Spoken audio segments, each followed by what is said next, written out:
Welcome back, everybody, to another episode of the League of Inches podcast.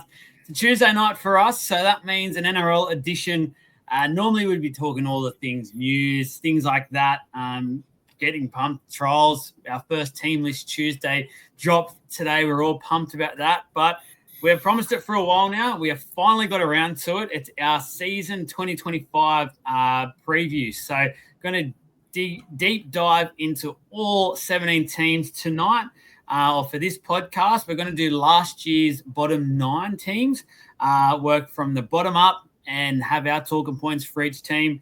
Go around. We've got Jake and Trav along for this one, and then we'll do part 2 next week as well. Time it so we're peaking when it comes to trial week 3. Ready to talk all things, what's happening in the teams unfolding, things like that. But yeah, give you our thoughts, how we think the season will evolve for all teams. Everyone's team is going to be included over the next 2 weeks. So you get a taste of your own team, and we'll just go from there. So, boys, I am pumped for this one. Been pumped for this one for about a month now. So very keen to rip in, talk about all these teams. There's all these great storylines. We spoke about it well last week, where we just said, in terms of signings, there's so many good signings and storylines out there. And I feel like once we talk even more about a lot of these teams who obviously finished bottom of the ladder last year and had poor years for probably how they thought their years would go, there's a lot of optimism around, which is really exciting, I think, moving forward. So, Jake, I'll throw to you first.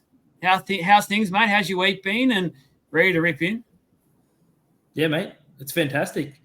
I'm still on holidays, just like last time you asked me. I go back on Friday to work, so I am just starting to get prepared for that and doing a bit of work around that. So, still having a great time and making the most of the holidays. But other than that, pretty good. I'm getting over you saying the word holidays because I'm in the thick of it at the moment, and looking forward to some very bright and early wake-up calls this week that I'm in the middle of. And, yeah, I really would like a holiday. Anyway, Trav, how's things, mate? Ready to rip in? You only just started, didn't you? You only just started back at work, and you're already calling for a holiday. The world that we should always live in a holiday mode, eh? Or at least have 4-day weekends. Yes, working. Please. Yeah, we need to look at that. And I reckon we'd get better educational results if we only had a 3-day school week. I'm going well, hey. So I've got a new background. So I've finally got my podcasting room sorted. So I just haven't got my posters where I want them or my parts where I'm going to. But yeah, mate, I've got my room going. I'm keen and eager to go. Let's get into the potty. If you are watching on YouTube, if you're not watching on YouTube, please make sure at some point you go back and have a look, because the setup, the pictures in the background, it isn't exactly how he's going to have it, but already it's looking smick. I'm very, very jealous. I do have a few myself in the background, but I'm so keen to rip in and get my own little studio happening as well. But let's get into it. Let's crack on. First up, the Tigers. Now, we're going to try and stick to – I'm going to say the keyword trying here. We're going to try our ass off because already it's almost 8:30 our time doing these. We're doing a late night one. We're going to try and stick to about 15 minutes. 9:30 for Jake. He's giving me the eyes going 8:30. I wish it was. We're going to about 15 minutes per team, which for us, I know you love our in-depth stuff. We just want to try and get through everything and not go for way too long. If we could do this during the day, mate, we'd go for 4 or 5 hours happily, but we obviously don't have that, but with jobs back into it. So let's rip in the West Tigers. So last year, finished 17th, a win-loss record of 6 wins, 18 losses, minus 287 points differential.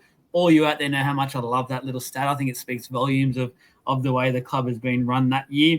Let's talk about their losses and gains. So their losses, Junior Tupu, Isaiah Papali'i, Aiden Caesar, John Bateman, Stefano Utoya Kamano, Solomon Alamalo, and Jaden Sullivan went last month to the Rabbitohs. For the gains, Jerome Luai from the Panthers, Sania Taruva, Panthers, Jarrell Skelton from the Bulldogs, Royce Hunt from the Sharkies, Jack Bird from the Dragons, and the big one, Terrell May from the Roosters. Still in shock whenever we mention that signing. Let's throw to you, Jakey boy. Talking points for the Tigers, what's something that really sticks out to you as we're heading into this 2025 season? What are the difference that I think the proven winners can make, like your Terrell May and your Jerome Luai? I think that's the biggest talking point is their impact around the camp in general, not just on the field but off the field, and see if that can change the culture around the club, because people have been trying and saying they're going to change the culture around the club for a really long time now, and it doesn't seem like anything's changed. And again, I sort of mentioned this last week, but after the chat that Luai spoke about, if I was there in the team last year, we would have made the 8. He's made it the team to watch. He's made that the team to watch for, like, will he be able to do it? I just think it's just going to be entertainment. It's exciting, that's for sure. Trav, just on that, it is big statements, but I think we mentioned a little bit last week. It's refreshing, I guess, to hear that sort of arrogance, confidence coming out of the Tigers. That's what they got Luai for, though, wasn't it? Yeah. To bring that winning mentality, bring that arrogance, lead the club, build the culture, set the example, tell the players what they need to do, pull them up when they're not doing what they should do. And that's also obviously, I think, the reason why Luai left the Panthers. Otherwise, why would you leave a juggernaut like that? Like, he wants to go and take that next step as to be a leader and change a club, and not just be the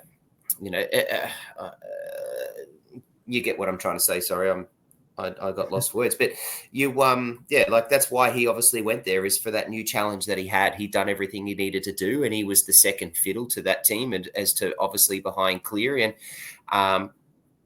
that's why they got him there. So it is refreshing, and as a Tigers fan and supporter, you should be very keen to hear those things. But at the end of the day, you got to say that. Like, that's what they have to do. So it's now about, and the big question that we should all be asking is, it's all talk now, but is that actually going to happen on the park? Yeah, 100%. What about yourself, Trav? What's something that really sticks out to you when you talk about the Tigers and this upcoming season? So I'll start with the incumbents. So we've got a lot of change at the Tigers. So and as you rightly mentioned at the start of this preview, is that there's been a lot of changes. So you've got Taruva out on a wing, you've got Skelton arriving, Royce Hunt's come to take Yuta Kamono's position that has left. You've got obviously Luai that's there. Did I mention Taruva? You've got Jack Bird arriving. You've got John Bateman leaving. So there's the incumbents and who have left is the story to be told, and how that can affect and what that can change and how long that takes. There's probably 6 guys that is about to go and take your start in 13. So that's almost half your start in 13 that has to find a way to gel in a matter of 3 months. So I'm just really keen, and Terrell May, sorry, I'm just really keen to see. And I think that's really important, that how quickly they gel, because we know what can happen when momentum strikes, right? Momentum can strike in both ways. Momentum can strike in a way of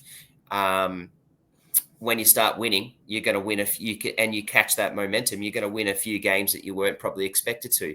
But momentum can work in the other way, that when things don't go your way, a bit of gelling doesn't happen. You haven't quite got the team. You're not coached as well as it, which I'll talk about at another point. Momentum can also cause you to lose games and have problems. So hopefully that momentum picks up early and they fix the gelling issues. I think, as much as we don't believe the trials is important, I think for the West Tigers, trials are bloody well important, because there's so much that needs to happen for them to come and to improve. So my talking point is how these guys and what positions are. There's still a lot of questions around where they're actually going to play, who's going to play, what's going to happen. So my big point to talk about in this preview is around the incumbent players. 100%.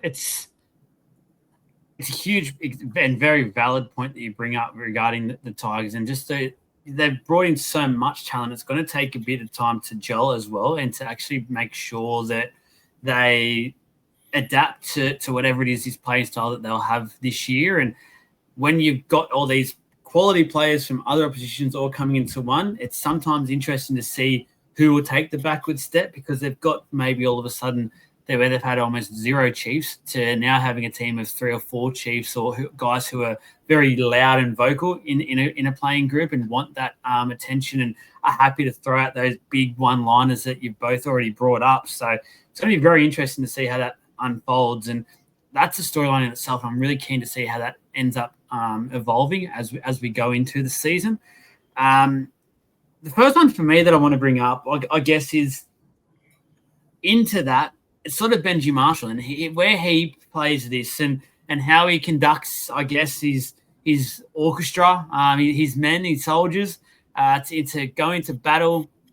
How will the West Tigers look this year? Because we all know the club's under a huge amount of pressure. They just simply haven't got it right now for 10, 15 years. It's just been ridiculous. And we can talk about the infighting all we want, but the big person that will lose his job if it doesn't go right to start with will be Benji Marshall. And we're very critical, and a lot of people out there question this whole appointment, how it all set up.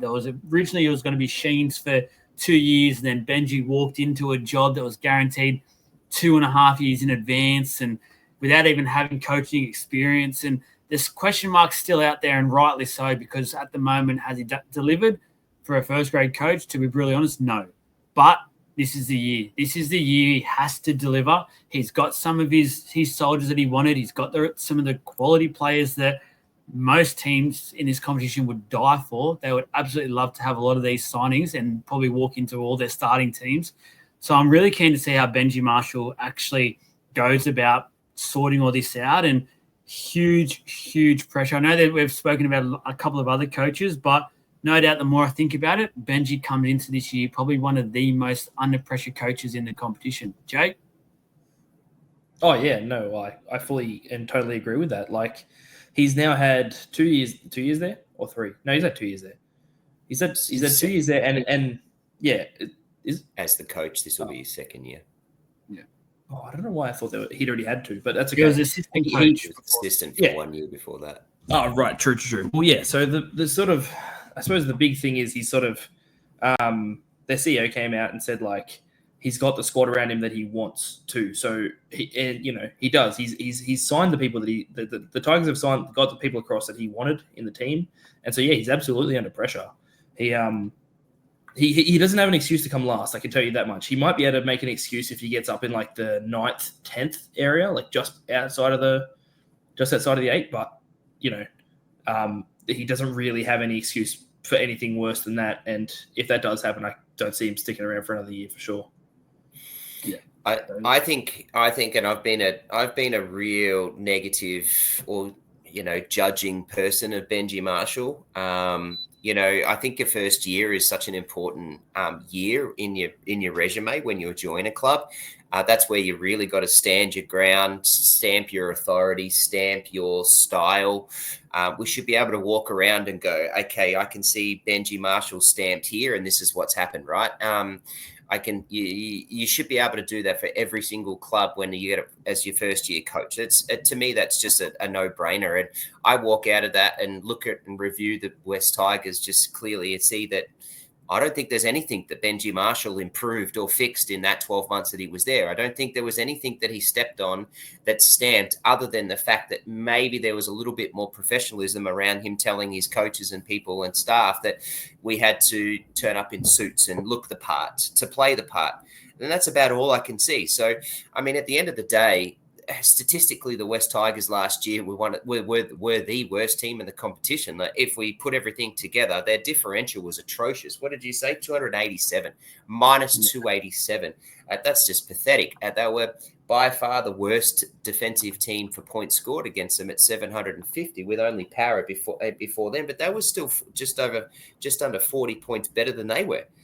That's, potentially 2 games of more scoring against them on average, right? So it's just appalling. Defensively and discipline was just an atrocious year for the Tigers. They were by far the worst penalties conceded at 5.9 a game. They had the most sin bins for the competition. They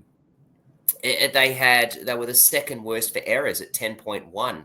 Only Para was above them at 10. They're the 4th worst at 10.1.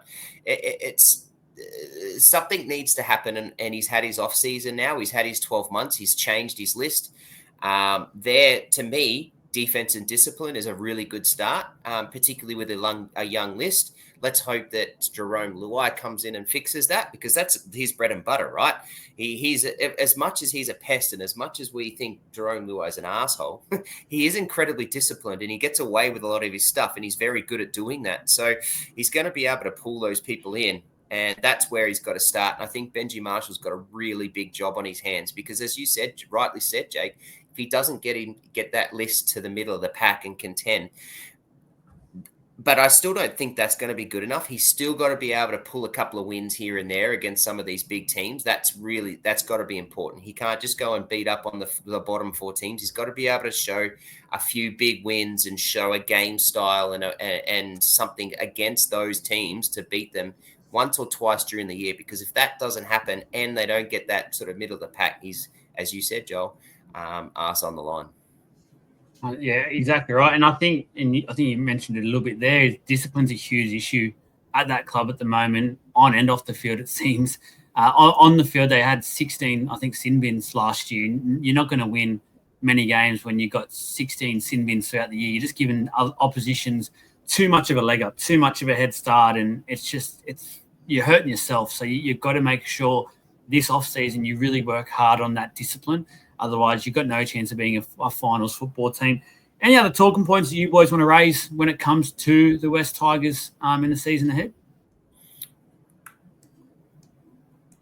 Nothing for me, mate. I think we covered that, Real. So the last one for me before I just quickly get our realistic sort of season expectations, and we haven't mentioned it before, but just this whole behind-the-scenes crap, like this merger stuff is just getting to the point where it's just sad. And I'm not even a fan of the club. I just feel for their fans, because they're a merger. That's end of story. That's what it's going to be moving forward. I can't see it ever changing, to be realistic about it. Just get on board together. Like, the club's the club now. It's the Tigers. There's people growing up now who has only known this club as the West Tigers. So that's what you are. That's your identity.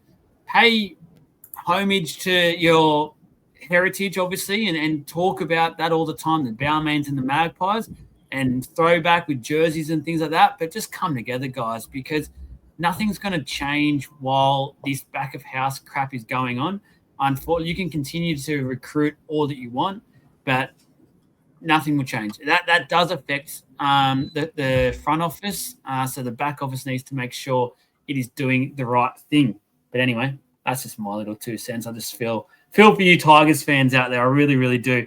What about our realistic season expectations when it comes to the Tigers, boys? So we're going to do a bit of a post about our season predictions. We are going to try and squeeze in a season ladder prediction, but it's getting very tight.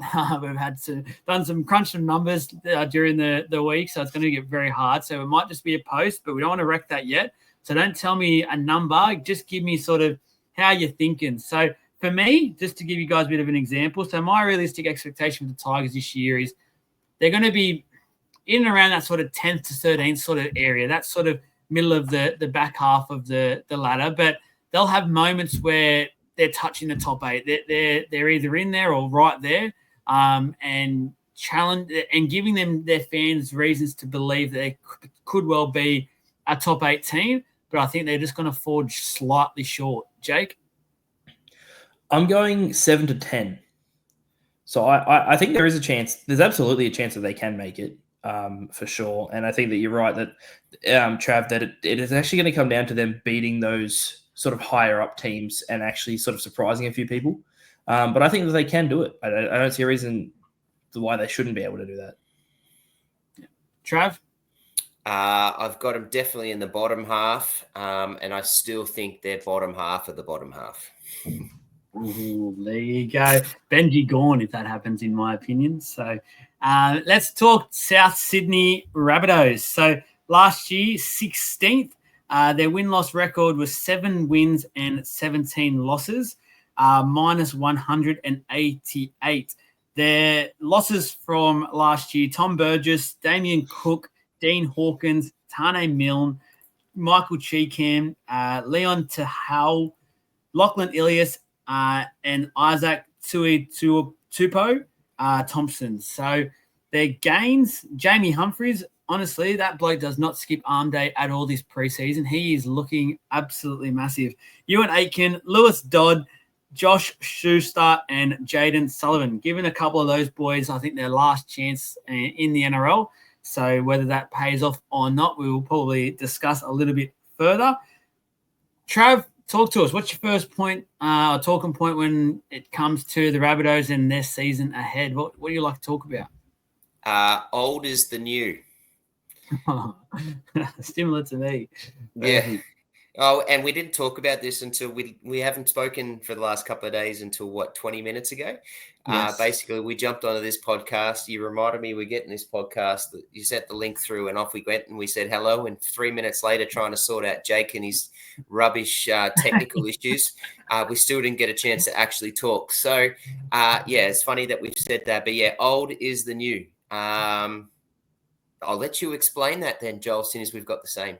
Go. No, it's your point. You take this one because I've got others written down, so I'm all good. Yeah, so I've got a couple too, but old is the new, right? So we're welcoming the master coach in Bennett back. So that's basically what I'm trying to talk about. That Rabbitohs team is pretty similar to when he left. There's not a hell of a lot of change that have happened. Obviously, he's going to walk in and see that he doesn't have Damien Cook there anymore. But there's a couple of incumbents that are rated pretty highly over there. He's still got his Latrell. He's still got Cody Walker. He's still got his pack. He's still got most of his reasonably his wingers. Adam Reynolds Johnston, too, he lost. Johnston at the back. Reynolds left at the same time as he left, did he? Yeah, he still had him for a bit. So he doesn't have that as well. So yeah, old is the new again. Is where I'm going, and I think he's ready to take this team and improve. There's only improvement for that list. Let's hope that they can stay healthy because that definitely didn't help them last year. But I think Wayne Bennett can make a hell of a lot of difference, and I'm pretty excited about what I could think of the Rabbitohs and what they can do this year. Jake, comments on that?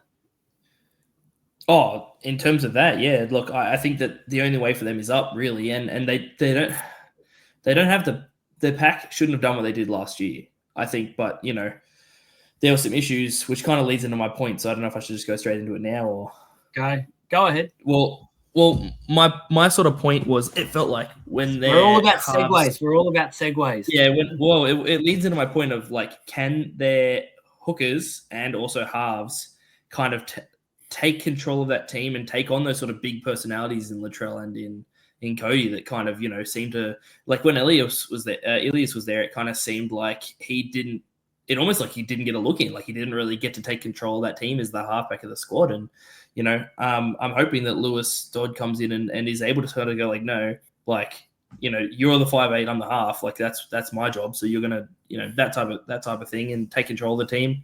And I just hope that they can kind of gel. I want them to be able to like gel together more than. I just don't think there was no coherent. Sorry, that's not the word I'm looking for. Yeah, the whole team didn't kind of gel again last year. So I think that's a big talking point. Is can the youth come in and what can they do to the veterans in the squad? It's funny you mentioned that because the segues are beautiful so far, boys. Because for mine, and I've sort of touched on both of this with one of mine because I feel like the Wayne effect, yes, we all know out there, everybody follows the game, how good Wayne Bennett is. But I think we're also quickly forgetting just how bad the Rabbitohs got last year. Like, they became an absolute basket case. And I don't think we've said that about the Rabbitohs since, unfortunately, their fans don't like talking about it when they're kicked out of the comp and those years coming back sort of thing. So it got really ugly. And there were so many personalities in that team that you've mentioned, Jake, that just didn't matter what anyone said. Like Burgess was basically kicked out of the club because he stood up for it. Now we're going to say, 12 months later, just because it's Wayne Bennett, they're going to come and completely change. I still have some question marks over South. I know a lot of people are really high on South, rightly so on paper, but then more I think about South and what's actually happened the last 12 months and some of the personalities that are still there, there is a lot of pressure on those personalities to get themselves right and not to just focus on Wayne Bennett to fix them. not focus on Wayne Bennett and just hope that he can spread his magic dust on the club and everything goes back to normal, because I think they've changed in a way where it's going to need a little bit more than just Wayne Bennett. It needs these guys to swallow a bit of pride and actually go, you know what? I've stuffed up. I've probably been a big part of what's happened in the last 12 to 18 months. It's my time to fix this up, and I'll lead this from the front, get behind me, and actually do it the right way. And instead of going, all right, we've got Wayne, this fixes it all. Because if that's the way they're thinking, I don't think they'll improve anywhere near as much as people are saying. Yeah, it's an interesting point, eh? Like, I sort of tend to disagree because some of the issues that you're talking about there are a lot of driven by the coach, right? So discipline is driven by the coach, and of course the players.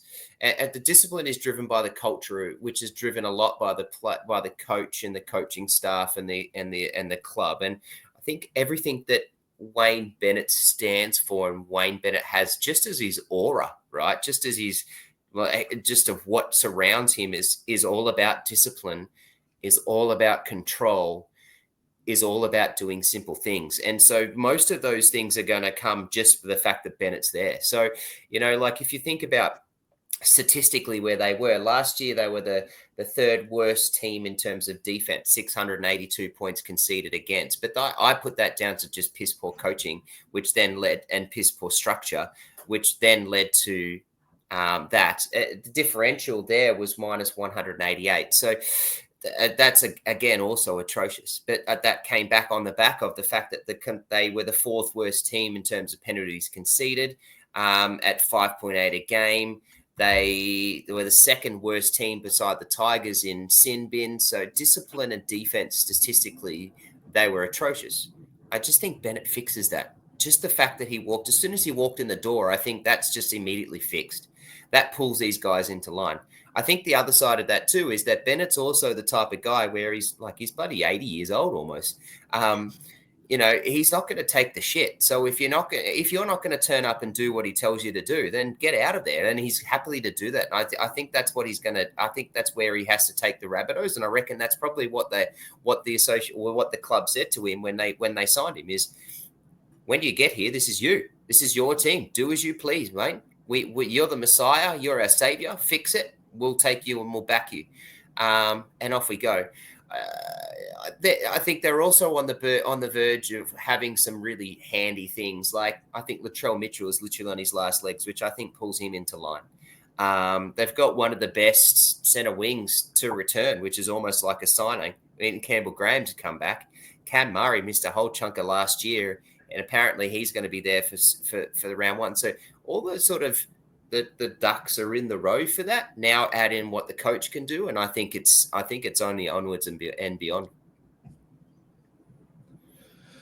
Well, I have to agree with you, Trav. To be honest with you, I think that Bennett comes in and he is going to be the fix of those things. And look, their last coach, Demetrio, I think that in the same sense that I said that Ilias did, I almost feel like he just didn't have the respect of the playing group.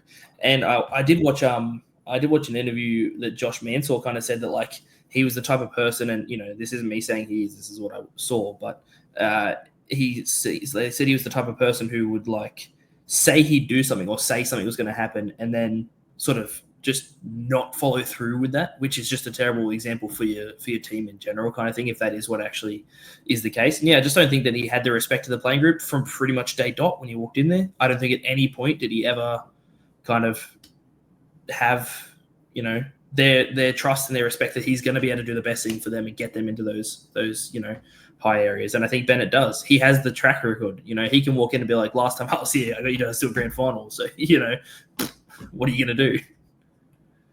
I think it's very valid. My only concern is Wayne's not on the field to stop the dummy spits from, I'll just go out and name them because we proudly say we don't mess around here on this podcast, Latrell Mitchell and Cody Walker. And I think the impact with this club is huge. Do not underestimate how big they are in terms of having these players follow them.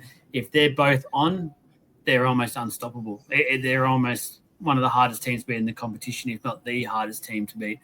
The problem is the last almost 2 years, they've very easily been put off their game, whether it's an opposition, whether it's a ref call, something like that. So, yep, very valid points regarding Wayne Bennett and stuff. Take that definitely on board. I'm just very concerned if they've both sat down in this off season. Hopefully they haven't gone, we are vitally important to this group. We don't have long to go in our careers, and especially in terms of Latrell just making sure he turns up and his mind's right. Because like what Trav said, this is probably his last chance. I know there'll be clubs out there that will continue to give him chances over the next couple of years, no doubt about it, if South were to ever get rid of him, whether they should or not, just the type of player he is. Luckily, it's just for South and to achieve something special on paper, and this is the positive about South that we can quickly touch on, is that on paper, it's a hell of a team. Like, you look at it on paper and you're thinking, wow, like, I have a slight concern about their middles just because I know Totola's continually, his body's a bit off. So I looked, and that's the glaring missing piece for mine to be a real big top 4 challenger, in my opinion. But the rest of it, like that back line, the depth is ridiculous. Walker, if he can stay fit. Dodd, I got my question marks around Dodd as well, just because I heard reports last year he got dropped from the Super League. Like, if you're getting dropped from the Super League, I think that's great. So, but who knows? Wayne Bennett, once again, we've spoken about him a few times. And then obviously that hooker position. Cook was huge, very underrated performance last year, in my opinion, and they've obviously lost that. No doubt Mamazoulis can definitely play, and Humphries. Humphries is looking great, but can they fill that Cook void? Because let's face it, he's been sensational pretty much every year he's been at that club, and they don't have that anymore. They can't fall back on Damien Cook whenever the other big 3 at the time, or the other big 2, weren't doing what they were supposed to be doing. So that's going to be huge in itself. But again, they're on paper, it should be a top 8 team. I do agree. Yeah, the middles thing concerns me as well a little bit. I looked at it earlier and I was like, Cam Murray, he just seems to get injured every year, and he seems to just get out, and he's like their main man in that forward pack. Realistically, he's like another member of sort of, we all talk about how like 13 sort of part of the spine now at some point. And that's what he is to them. But yeah, he gets injured a fair bit. I hope that he doesn't this year, because he's too quality of a player to be sitting out. And I hate seeing, your high quality players sit out. But other than that, I didn't really notice any high quality, like not high quality, sorry, but like forwards that kind of blew me away. So that's interesting. So I actually think their pack is not too bad. Hey? Oh, Jai Arrow, sorry, I forgot about Jai Arrow is an Origin player. Kulamatungi's a gun. Davey Mawali's got improvement. I think Totola, Joel touched on, is underrated, but you're right, he is. But I think he's underrated. I think he's got that there. I think Tallis Duncan can come off the bench and he's going to be okay. My boy. So, like, I thought that was pretty harsh to rate that pack as concerns, but I mean, each to their own. But yeah, I think the issue there is the playmakers, right? So it is, and how they gel. And Joel, you've touched on that perfectly. How does Mamazoulis, and can he step up? I mean, the reason why they were okay with Cook and not so disappointed with Cook was because they had Mamazoulis sitting in the wings. Getting Jamie Humphries over from Manly was a really big signing. And there's talk about Jamie Humphries and how important he's going to be because of how Manly developed him in all the different positions. So all he really needs is just a spot and a run. Lewis Dodd, from what I've read, now this is just reading and I've read lots, but apparently he got dropped not because of form. He got dropped for other reasons, a bit in terms of discipline and stuff. So apparently it's not because he's no good or any of that sort of stuff. I think it's more around the discipline stuff, which I think Bennett can draw him into line at. But you're right. That to me, the biggest issue is the playmakers, the ball in hand players. I think that's why Jack White's going to have a big year this year and improve really heavily. And whilst he's going to be named in the centers, I think he's going to be very much a floater center type thing in terms of, so I think he's really important this year. But yeah, I'm really high on the Rabbitohs in terms of, to me, my prediction for them is to be the highest moving team out of any competition, out of anyone in the competition. What about that one, Jake? Give us your realistic season expectations for the Rabbits. Yeah, Trav actually sort of mentioned 2 forwards that I had forgotten. Well, I mentioned Jai, but like Kalamatangi I'd forgotten about and a few extras. But yeah, I'm going to say, I'm not going to give it away. I'll just say top 8 because I don't want to give it away for when we do the ladder predictor. But I'll definitely say they'll make the 8. Oh yeah, I'll say there should be a back half of the 8 team. I'll sit with my expectations for the Rabbitohs. Just a little special shout out. Obviously, I know he had a very tough back end of the year last year. I forgot my words. It's been a big personal reasons why, but Mr. Tyrone Munro. So shout out to him. I hope he has a huge year this year. I'm really keen to watch him, watch how his year unfolds. Hopefully he stays fit because on the back of that back line, I think he could be racking up a lot of tries. Could be a big smoky for top try scorer of the year, in my opinion. He's a gazelle. He's very quick. Yeah, if they can fire, it's a huge. The big asterisk there is Latrell. If Latrell can stay fit and play a lot of games, we know how much he loves to use that back line, and that could be down Munro's alley every day of the week. Alrighty. The Parramatta Eels, 15th last year, 7 wins, 17 losses, minus 155 points differential. Now, the losses for last year, bear with me, there is quite a few.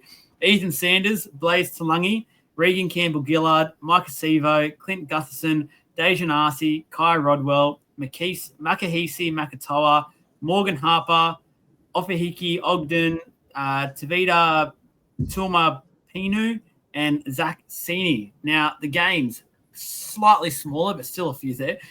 Zach Lomax, Isaiah Iongi, Dean Hawkins, Joash Papali'i, Jordan Samarani, Jack Williams, Kidione Katoga, Josh Addo-Carr, and Ronald Volkman, who is currently on a train and trial, but I believe he's getting very close to a NRL deal. After that, I need a quick breath, get into it. Now, obviously for mine, the big talking point for the Eels, to just get straight into this, a huge turnaround in terms of the balance of this club, because they've just had Brad Arthur there for 10 plus years, instrumental in a lot of what they did and what they built, personality wise, player wise, just the way the club was run, the identity was all basically Brad Arthur and what he believed it went for. They've had a huge shake-up. They've had a huge shake-up in terms of personnel. They've lost a number of players who were key and crucial to the Brad Arthur era. Gutho's obviously huge. Reg is another one. Then a few of those sort of players who would just fit roles for Brad throughout the years, where like your Makatoas and stuff, they don't have them anymore. Now we enter the roles era. It's going to be about how quickly those players can adapt from that style that they've been used to for years now. I'm talking your Junior Paulos. I'm talking your Moses, your Dylan Brown, those sorts of players, to now a brand new coach, brand new systems. Not doubting Jason Rolls one bit. I think he's going to bring great things to the club. It's just going to be interesting to see how they all sort of unfold and adapt to that. And the club as well. It's going to be a huge shake-up. They've already done a lot of things behind the scenes that look to be working. Some decent signings there for sure. So there is reason for optimism, but I think it may take a little bit longer than first thought to get all the pieces in the right place and then go forward. Jake? Well, in terms of your points, yeah, look, it's the year that maybe the most excited to watch the Eels. Obviously, being an Eels fan, I'm the most excited to watch the Eels I have been in a long time, in a really long time, because it's just finally something different. I understand, of course, that with change comes the risk of potentially getting worse until things like gel and stuff like that, but it is change. It's finally something different at the club, and Brad hasn't worked. Brad's sort of method hasn't worked for now 2 years, and sort of it just felt like no matter what happened, it was stale and stagnant the last 2 years. Like he wouldn't make changes despite issues with how people were playing and form or anything like that. He just picked and sticked the whole 2 years, and I think everyone, as most Eels fans would be saying, this is a breath of fresh air. I'll let Trav have his say on that before I get to my point, but yeah, I definitely think that it's exciting. It's new and exciting, so it's definitely an exciting year for the Eels. Go your point. Yeah. Just go your point. Keep going. Oh, sorry. Yeah, right. Okay. No worries. Well, look, my sort of main point is what I'd like to see and what I'm hoping happens is actually that having that pace in the back line, or the sort of faster squad that we're going to have this year, I hope that unlocks Moses and Brown's running game even more, because it feels like Brown has been so on the cusp of having this amazing running game for a few years, but he always seems to has that hesitation and have that lack. But, as a support player, he's always there. Same with Moses. If they can get that ball away, they're always there in support. So if we can get, now that we have a bit of pace in our backline, if we can be making those line breaks, it feels like we almost shouldn't, we should be scoring a lot more tries if we can make a few more line breaks kind of thing, and we have the halves to do it. So I'm hoping that injection of pace and youth that's my sort of main point. Is I hope that and inclusive of Iongi kind of thing. Like Gutho obviously was so good for us, but Iongi's going to bring something different, and he's going to bring that sort of pace. And I'm hoping that that with the youth will allow him to kind of also still fill the work rate that Gutho did. I don't think anyone can fit the work rate that Gutho ever did, but I'm hoping that injection of youth and speed just kind of has him just buzzing all around Moses and Brown, and kind of always there ready for those line breaks and stuff like that. So that's my main hope for this season for them. Trav? My point was, I thought I was quite funny with this one, but Careful. Yeah, then I'm starting to think, well, maybe I don't, based off what you two just said. Anyways, how about we just go out with the trash, in with the new. Yeah, I'll change what I had. I had something really funny. I'll say it to you off air. If you like it, then Joel can post it. But we'll share it to the legends. We'll give them something. I thought I did a really good job with that. But out with the trash, in with the new, right? So, which is essentially what you were trying to say, both of you, Jake, Joel, and Jake. But Jake particularly with the clean out, the fresh start, the newness. Now you can only have that by the fact that you've got to get rid of so many. All right, you can't have a clean out without getting rid of things. And you got rid of your coaching staff. You got a new one in. You had to get rid of all these players. And so be it for the cause of some of that. Particularly around Gutho and what happened. It was a mutual agreement that he deserved. Well, he wanted the money and he could get it. The club said, "Yep, sure, right. We're not going to pay that. We don't want to, but go and chase it. We're happy to support that. That's good. I don't mind that. But out with the trash, in with the new, is where I went." My concern is based off Joel, and it's not a rebuttal, but my concern with this is it's a tough start. They've got a tough start, right? And what's going to happen if that doesn't work? If the Storm come out and annihilate them, or something that happens in round one, then what's going to happen the week after that when they go to the Tigers? Because we just talked about how much we think the Tigers are going to improve. So what happens? How does that momentum then take them to the Tigers? Then they've got one of the best defensive teams in the comp last year for up until the last 3 rounds in the Bulldogs. My concern is that how much pressure is going to be on them even after the first 5 rounds, and what's going to happen. And then what's going to happen. I just can foresee para fans and everyone just.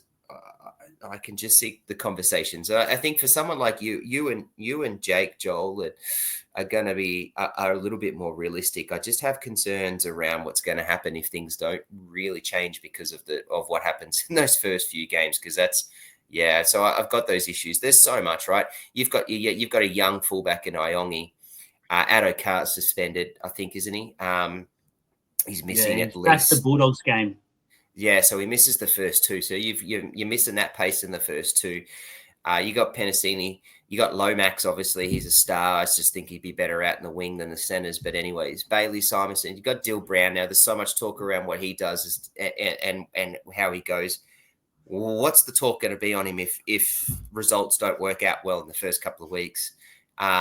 Mitchell Moses is a superstar in the waiting, right? He's a gun now, but he's not a superstar just yet, but he can be, right? So, but what's going to happen there? You got pressure on Junior Paulo. You got, even in the 9s, we're all predicting. Well, I predict Brendan Hand's going to come in at the 9 spot, but is that really actually going to happen? We don't know that. So there's just so many things, right? That you just don't know. Like how does Hopgood return? Is Ryan Madison actually going to play and where? Like what's going to happen there? What's your bench going to look like? And so I've got all these questions already and how this is going to happen. And I really don't envy the position Riles is in for all of these questions about what's going to happen. And then you throw that draw to start off with. I think I think we're in for a bleak and dark year for the Parramatta fans, but I do see some upside in some, and I hope what happens is you stick fat, right, and I think some things just stick fat. I think Iongi just sits there. You just sit him there, stick your guys where they need to be, and just stick fat for it, and leave it there for a long time, and just let it play, right? Let it play out. I just hope that people just don't ride them too hard. Joel, when you turn up to your SGA meetings, don't ride them too hard.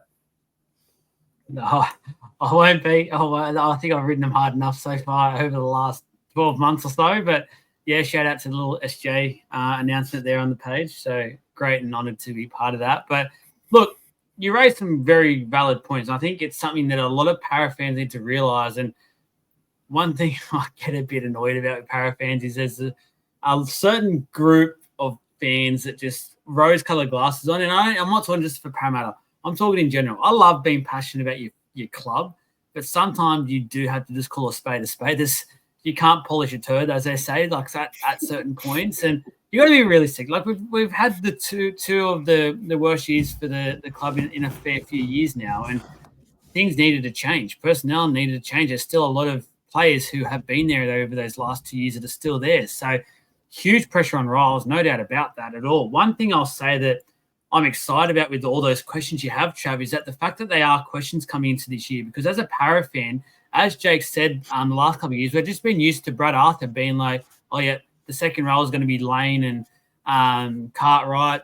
Our back line's going to be this. And every week we go, oh, it should be changes. But in the back of our mind, we know it's going to be the same team. And we're just like, oh, whatever. Where now it's actually exciting. We've got no idea how pretty much 60% of our team's going to look come round one. And that's so exciting. You're hearing rumors already that players like Lane and stuff are being told, like, you're not going to be potentially an edge. You're a middle and you're in the rotation, that sort of thing. Like, that excites people. And I think it's one of our most exciting backlines for some time. And that's to have that bit of pace, something that I think we've been a very slow backline. I've said that for a while now. To have that almost switched around in a preseason and have that identified by a head coach is exciting. It definitely is times there to be excited.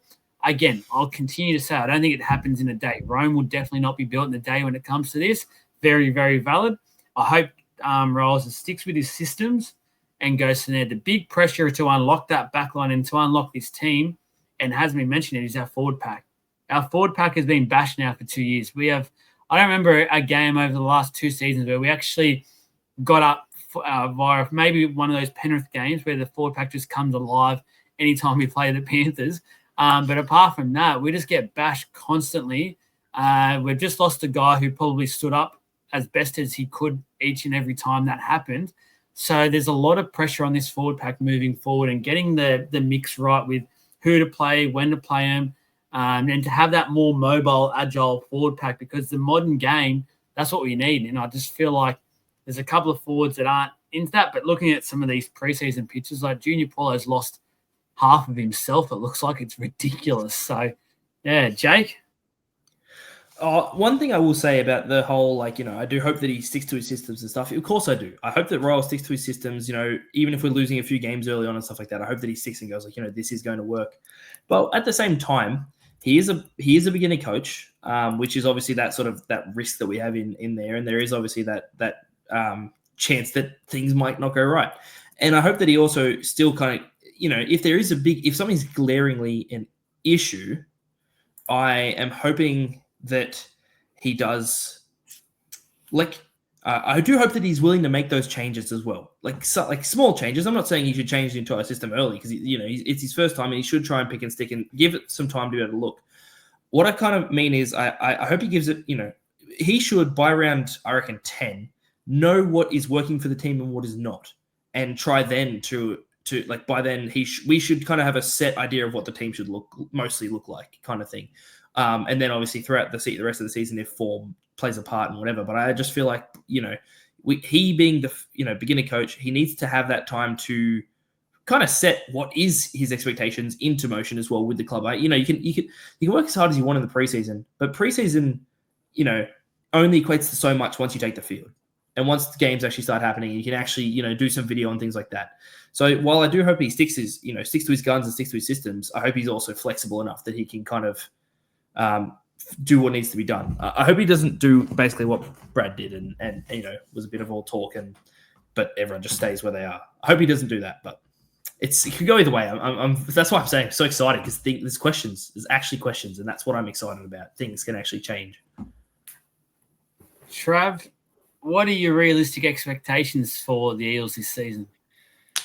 I'm going to have 2 points here. So as much as I said that was a tough start, they do play the Tigers in the first 10 rounds twice. They've got the Dragons in round 5. They play the Raiders in round 6. They've got a bye, which might be really timely in round 8. Then they come up against a tough Sharks team, and then they've got the Dolphins in round 10. So there's a tough start, but it'll be interesting. My prediction is round 27 Spoon Bowl 2 years in a row.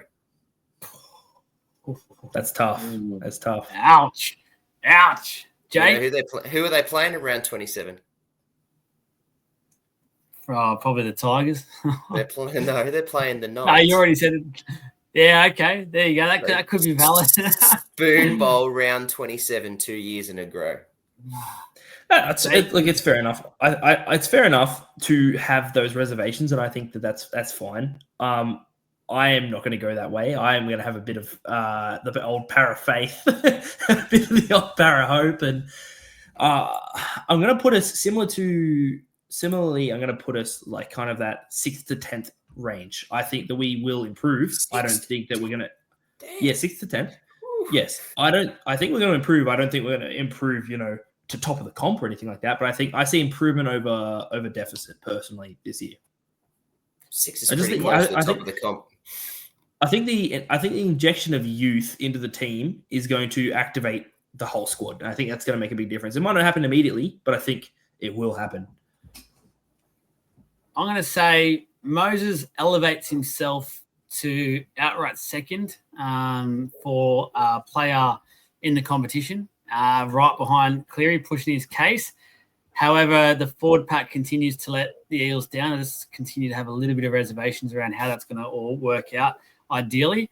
I think we will battle back half of the 8 throughout the year, and depending on how Moses comes back from Origin could depend on if we're battling for that 8 spot or not. I'm not going to commit to that yet. So I'll just put it out there. Just make sure you go and pre-book your tickets early for round 27. I just want to get it there. I don't want you boys missing out. I don't want. We've got the storm to come, so just be quiet, you, and just a bit of respect. Thank you on the podcast. I can't believe it. I just had the Titans up, and now I've lost my page. Great live podcast. I was at the Spoon Bowl last year. Actually, it was very good. It was a very good environment. It was great. hence the prediction. What do you mean by good? Anyway, Gold Coast enjoyed it. It's fine, mate. Jay, I don't want to talk about Spoon Bowl anymore. I don't think any parent wants to talk about Spoon Bowl either. The Titans, 14th last year, 8 wins, 16 losses, minus 168.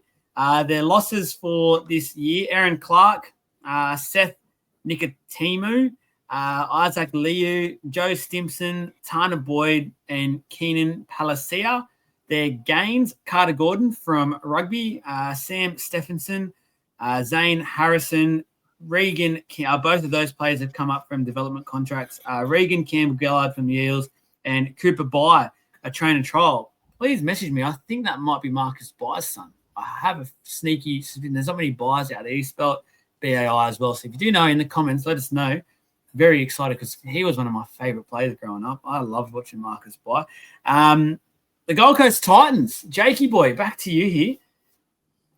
Get us off the mark, and where do you want to go with this Titans lineup? Moving forward. Yeah, I think that they have a very, very, very strong forward pack this year, kind of thing, and they have Tino back this year, which is a massive in.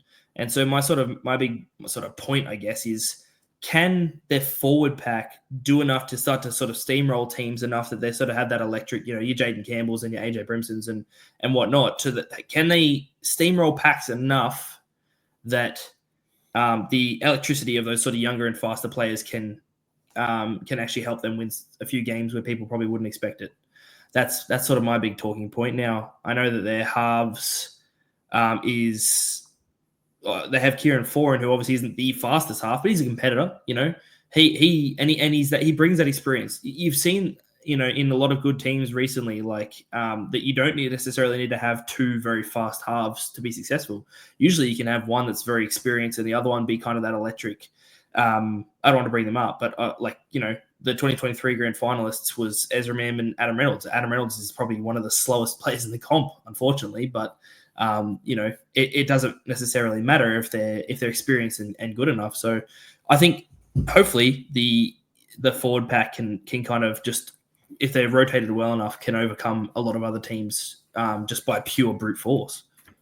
Yeah, I think it's a very good point, because you mentioned it rightly as well. Their attack and their star players, there's no one questioning what they can do in attack. My big question mark for their forward pack is what they can actually do in defense, because I think a lot of people underestimate the impact a poor middle, and I think this has been the Titans' worry for a number of years now, has on the outside backs and that edges when it comes to defense, and just the gaps that it starts to open up, the panic that sets in. They need to make sure that middle is very steely in defense. It's solid. Tino no doubt will help that. Reg will no doubt help that. And then hopefully some of these other players that had to play over minutes last year and extended minutes, what they normally used to, go back 5 or 10 minutes to their normal stint sizes, and we get a better quality sort of out of those players, because no one's doubting that forward pack on paper. That forward pack on paper is scary. If you're probably rating them, it's probably up there in the top 6 or so of forward packs in this competition. So it's got rep stars galore that should be enough to elevate this team up towards sort of finals football. Like, that should be a realistic expectation for this club this year if they're serious about their football. So, Trav? I've got an interesting one, and I think it sort of segues slightly from what you guys were saying. You were talking about their attack, right? And how much you like their attack. They only scored 488 points last year. It's the third worst in the competition. So that's a huge surprise. Yeah. So, and we spoke about this in their end of year review page around what is surprising about it. What do we actually know of the Titans? Because you both spoke about how good their attack is on paper in terms of their players, yet they only scored 488. Their differential is just immense as well. It's minus 168. So they allowed 656 points last year to only score 488. So I guess to me the question is, what's the identity, and do we truly actually know what the Titans are? Because on paper, as we talk around, that there is a good list. I think there's massive improvement, but really, can they get back to that identity of what they've got to have, what they've got to show? They can't be the laughing stock of Queensland anymore. And it's funny that we're saying that, because the Dolphins have only been in the competition for 2 years, but we don't say anything like this sort of stuff about the Dolphins to what we say about the Titans. It's incredible. So, and the Titans are in a much better position than the Gold Coast. So there's just so much identity crisis that the Titans have to fix to me for this year, and I really want to see that. However, I counteract my own argument and point there is by saying that Tino comes back. Keeney is a star in the making and fullback. Their edges on both sides I actually really like. Cam Pereira, Brian Kelly, Sammy, and Fafita I think are really good edges. I like what I think David Fafita can do this year. I think Chris Randall will take it another step forward in terms of what he can do, because now he doesn't have to do, as you said, Joel, just patch all the puzzle pieces together and fix everything. He can now just stick to that. I think Jaden Campbell's just got another season under his belt and off he goes. Sorry, another preseason and off he can go. I think it can be fixed, and I think the part of that I think why I think it can be fixed is I just think RCG can make a big difference to that team in terms of what he might do in his leadership. And I've said it so many times. I still think even in a preview that we're doing here, it was an odd signing for him.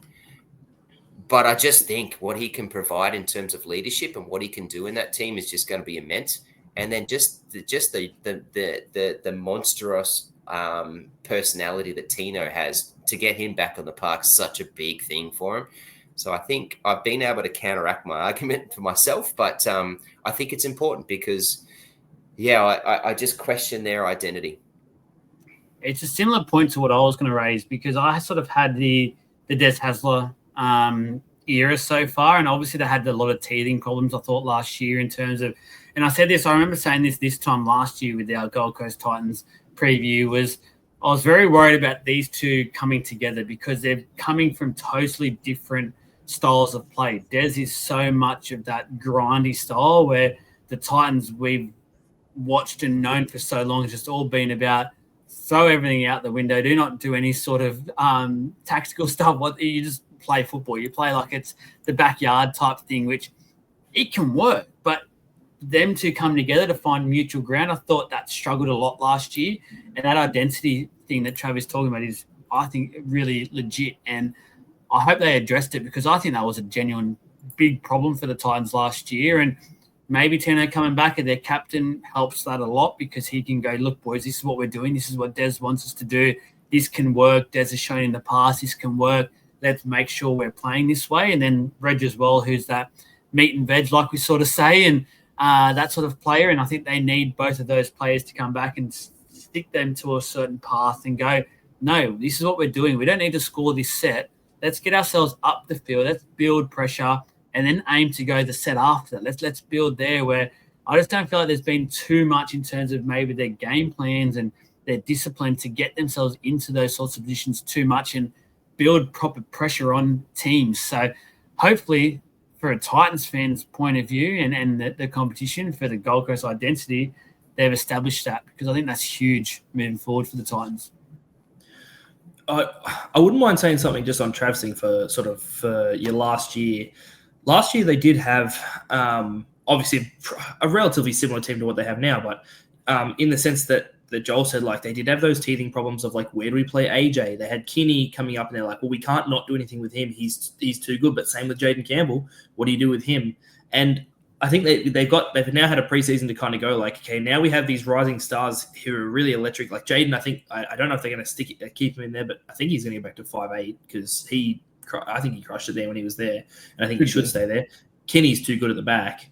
The question still is, what do you do with AJ? I hope they're paying him a lot of money. I think that's a bit too much for 14. It's my talking point.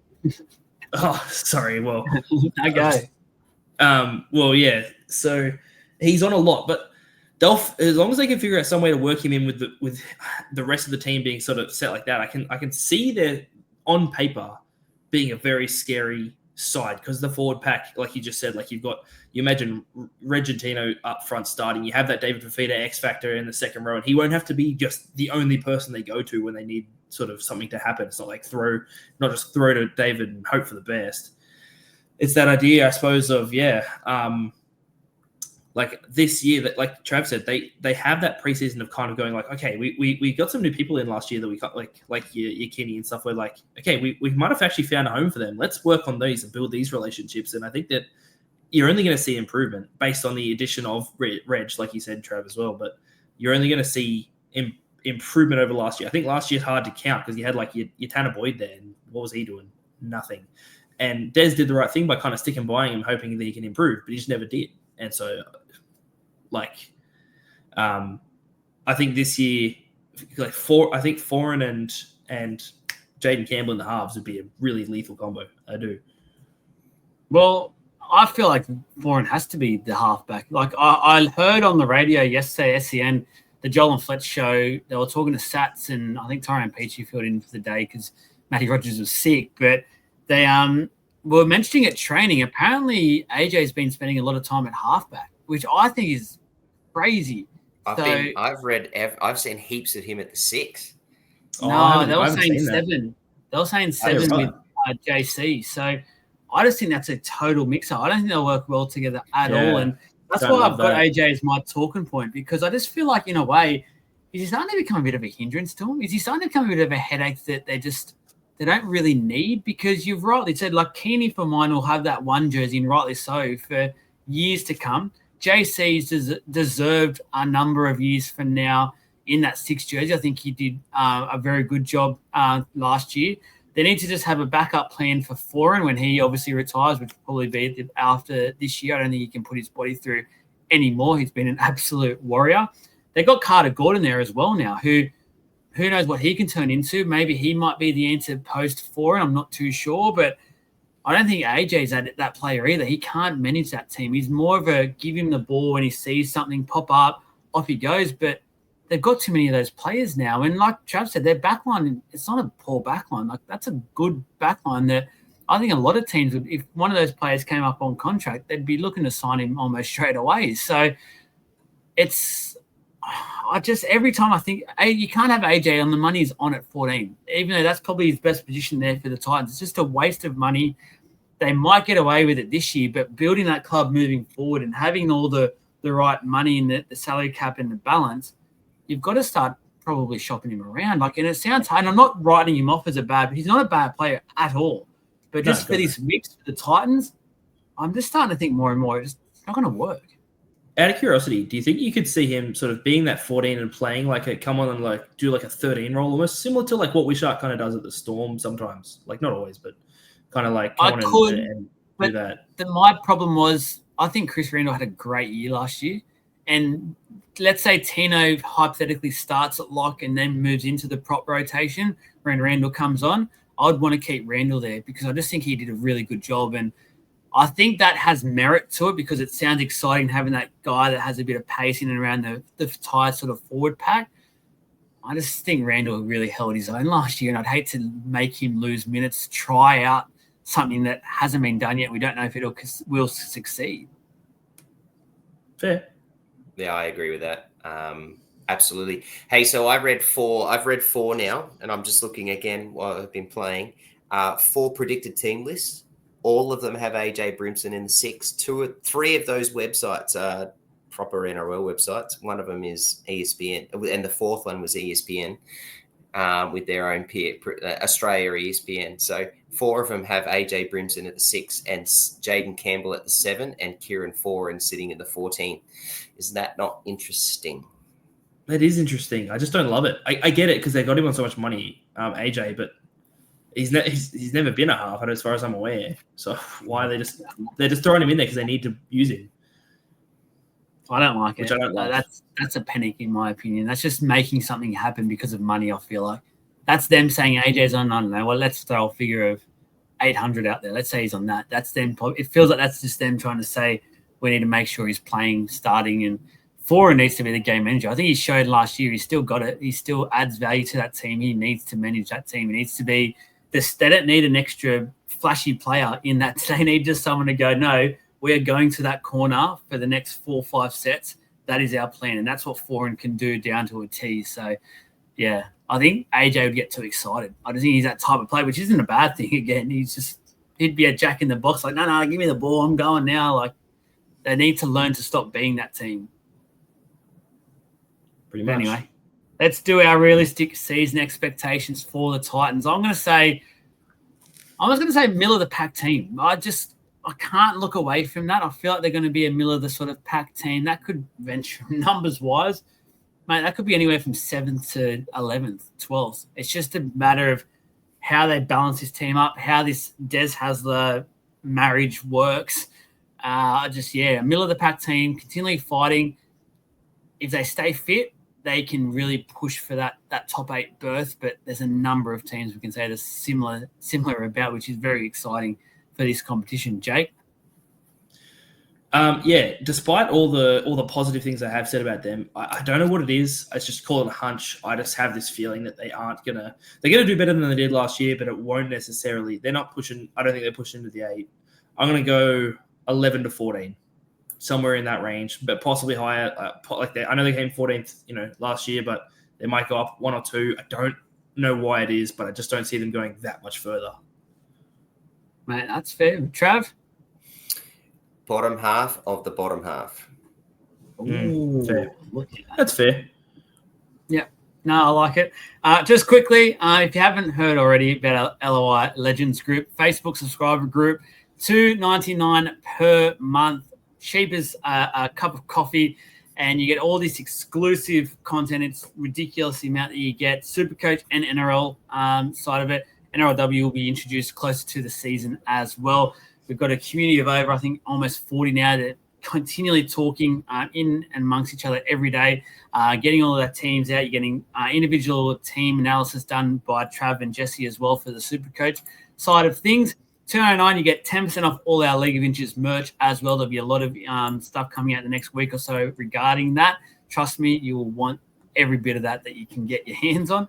And you also get double entries into all of our giveaways.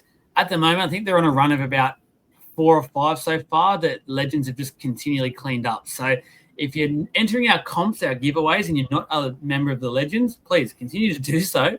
But you're doing yourself a huge disservice, not just paying that $2.99 per month and making sure you get double entries into every single giveaway that we do, because there's some great prizes. Currently one at the moment with Michael Witt at Vital Man, just getting a few of your in shape shakes to get yourself ready that post-Christmas come down. Back into the New Zealand Warriors, 13th last season, 9 wins, 14 losses and 1 draw, minus 62. The losses, Aiden Fanua-Blake, Jazz Tavanga, Marcelo Montoya, Sean Johnson, and Tohu Harris, both retiring. And the recent one, Zion Mayu, I believe I've got that right. Sorry if I haven't, as well. He's just recently signed with the Bulldogs. The gains, James Fisher-Harris, the huge one from the Panthers. Jet Cleary from the Panthers, if anyone's forgotten about that one. They got the young Cleary over there. Motu Pasikala, just an upgraded deal. Aaron Clark from the Titans, Sam Healy from the Sharks, and Tana Boyd from the Titans. Trav, steer us where you would like to go down the Warriors path for 2025. James Fisher-Harris is not enough. So the point is they've now lost Tohu, huge loss. They've lost Johnson, huge loss. They have lost AFB, enormous loss. James Fisher-Harris is not enough, is my point that I wanted to sort of touch on straight away. Still so many questions around what's going to happen. I think they've just lost too much leadership. I think they've just lost too much power and what they can have. I think they've got dudes that I think can sort of step into the roles. I don't know if they can. Well, I don't think they can recover. And I think this year is going to be a really big finding year and find themselves year that's going to have a lot of questions needed to be answered for where those roles and who takes on those roles. So my point that I'd like to discuss to start off with is James Fisher is not enough. Very valid point, in my opinion. And when you mentioned just those 3 names, they are losses from any team in the comp. You'd sitting there going, wow, like if they're a top, let's say they were hypothetically a top 8 team last year, you're probably saying straight away, probably bottom 4. That's a huge loss in talent-wise, in experience as well. It's something that you can't go past when you look at this and you look into this year for the Warriors. I don't know where they go from it, because obviously the interview got to do with Cameron George last week. If you haven't already, check it out. He goes into great detail with a lot of this sort of stuff. He rightly pointed out that they're looking at inside instead of recruiting to fill all of these roles, which he's got massive raps on their juniors coming through. He said finally from post this COVID, they're finally coming the other side of it, which is awesome to hear from the club point of view. We all know for a long time now they've had some really exciting juniors. They've continually got players from Union who are wanting to be leagueies, which is great to hear. It's just a lot of pressure. That's 3 huge names for the Warriors club and have been for a number of years now. Johnson's like a god for them over there. He's immense. Tohu's been the definition of a warrior, and AFB he just turned the way forwards played on its head the last 18 months. It's just been ridiculous to watch, and to miss that intimidation, that dog that he has, I think will be huge for the Warriors. And look, I know they're replacing with James Fisher-Harris, who will bring that winning mentality from the Panthers, and that's so exciting for them to have there. And he's been huge so far for them. But at the same time, they want the whole club to do it. They don't want it to be on James Fisher-Harris's shoulders. I look at the playing roster there, and I'm just worried that they're not ready yet. It's like it's a 12-month project, in my opinion, and it's sort of like this year is one of those years where you go, let's just build, James. Let's get this team going and have your influence and get these youngsters ready. And we'll promise you next year we'll have the right people behind you. We can go a lot harder next year. Jake? Yeah, this is a. I'm going to agree with the points that you guys have said, and realistically, that's pretty much what I sort of see happening. What I'll do is I'll play a bit of devil's advocate here to try and make it a little bit different. Last year, there was a bit of time there where Sean Johnson was out, and I'd say his form obviously last year wasn't his best, but he had injuries and he was playing through a lot of, like, I think it was a calf injury or something like that. So it's fair enough. But what I will say is when Tamari Martin got put in control of that team at 7, he crushed it. He absolutely crushed it. And the same sort of thing goes for before he got injured last year as well, was Metcalf at 6 last year. And obviously he was going along with SJ, but he was crushing it as well before he got injured as well. So they both at different times last year had crazy form. And to play a little bit of devil's advocate, if they can both sort of find that form together, they could be a very strong halves combination potentially. I saw they did they put out the trials, like, team list, the Warriors, and they actually had them swapped. So they had Metcalf playing in 7 and Tamari Martin playing in 6, which they might just be trialing to see how that sort of goes in the game or whatever. That's what trials are for. You don't know what that's going to be in the end of it. But I think that those two as well, in addition to obviously James Fisher-Harris, I think what he brings isn't necessarily just what he brings on the field. It is that leadership role. That's what SJ kind of did, and especially what Tohu did. Tohu Harris he was just that, like, when they were down and all their chips were down, that's where he was. He was just that, I'm going to just keep going. He very much reminded me, like, he's kind of like Gutho, just that engine room of just like, I'm going to be the one. I don't give a crap whether we're losing 40-0. I'm just going to keep pushing. And I think James is very similar to that for them. So I think that if their halves can fire, that they could be okay. I don't personally think that's exactly what's going to happen. I'm just trying to play, a little bit of devil's advocate to be on the other side of it.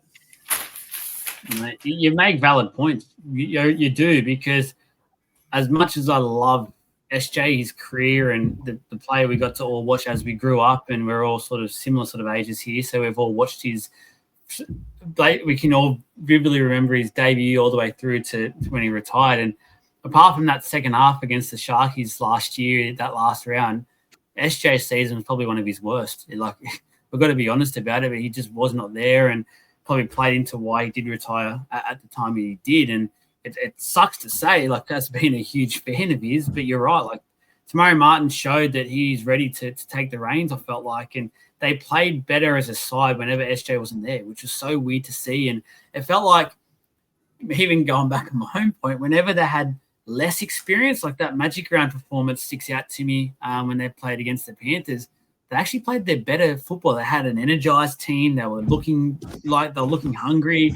They wanted the ball. They were damaging players. Like, they went back to that Warrior style where you finish the game and you hear the opposition saying, I can hardly walk. Like, my body's hurting. It just felt like that. But then once the experience came back, it sort of went to a different sort of team. So maybe this inexperience that they're talking about, and that Cameron George and the club has such high hopes on, maybe it is valid. Maybe they've just got some of these really good kids that, because maybe we're not in New Zealand, we don't get to hear a lot of the news over there, that are just ready to rip and tear and just to fire. And it might lead the Warriors to where we're talking about this new style of league and how it's played.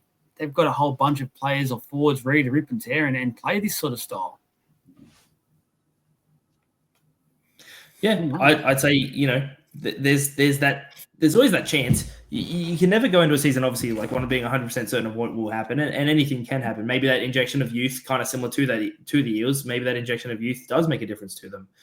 They've got a very young, exciting sort of group of people, I guess. One other thing I sort of do want to mention, and I still believe this is the case, is that RTS should be at fullback. I've said it all of last year, and I'm sorry, but Roger Tuivasa should be at the back. You can disagree if you want. I'm right. RTS should be at the back. You're right. Still picky. I'd be going Tuivasa. I'll admit Tuivasa a weapon, though. He is. He's an absolute weapon, but I think he could learn off RTS for at least another year. I think he could learn off RTS for one more year, but it looks like they're, at least for the trial, they're putting him on the wing. So my only worry with that is the balance of the side. I think it works better with Tuivasa at the back because I think you need all three of them in your team. And in my opinion, that means Tuivasa fullback, RTS on the wing who can still float around and do damage and have that first or second run, which would be huge for him, and then Chance in center. And I feel like that's their best balance because I don't think Tuivasa can play any other position apart from fullback for that side. I agree. I actually totally agree, which is where my next point was the fullback battle, because I think whoever gets the fullback battle has major effects on what happens with the rest of the list.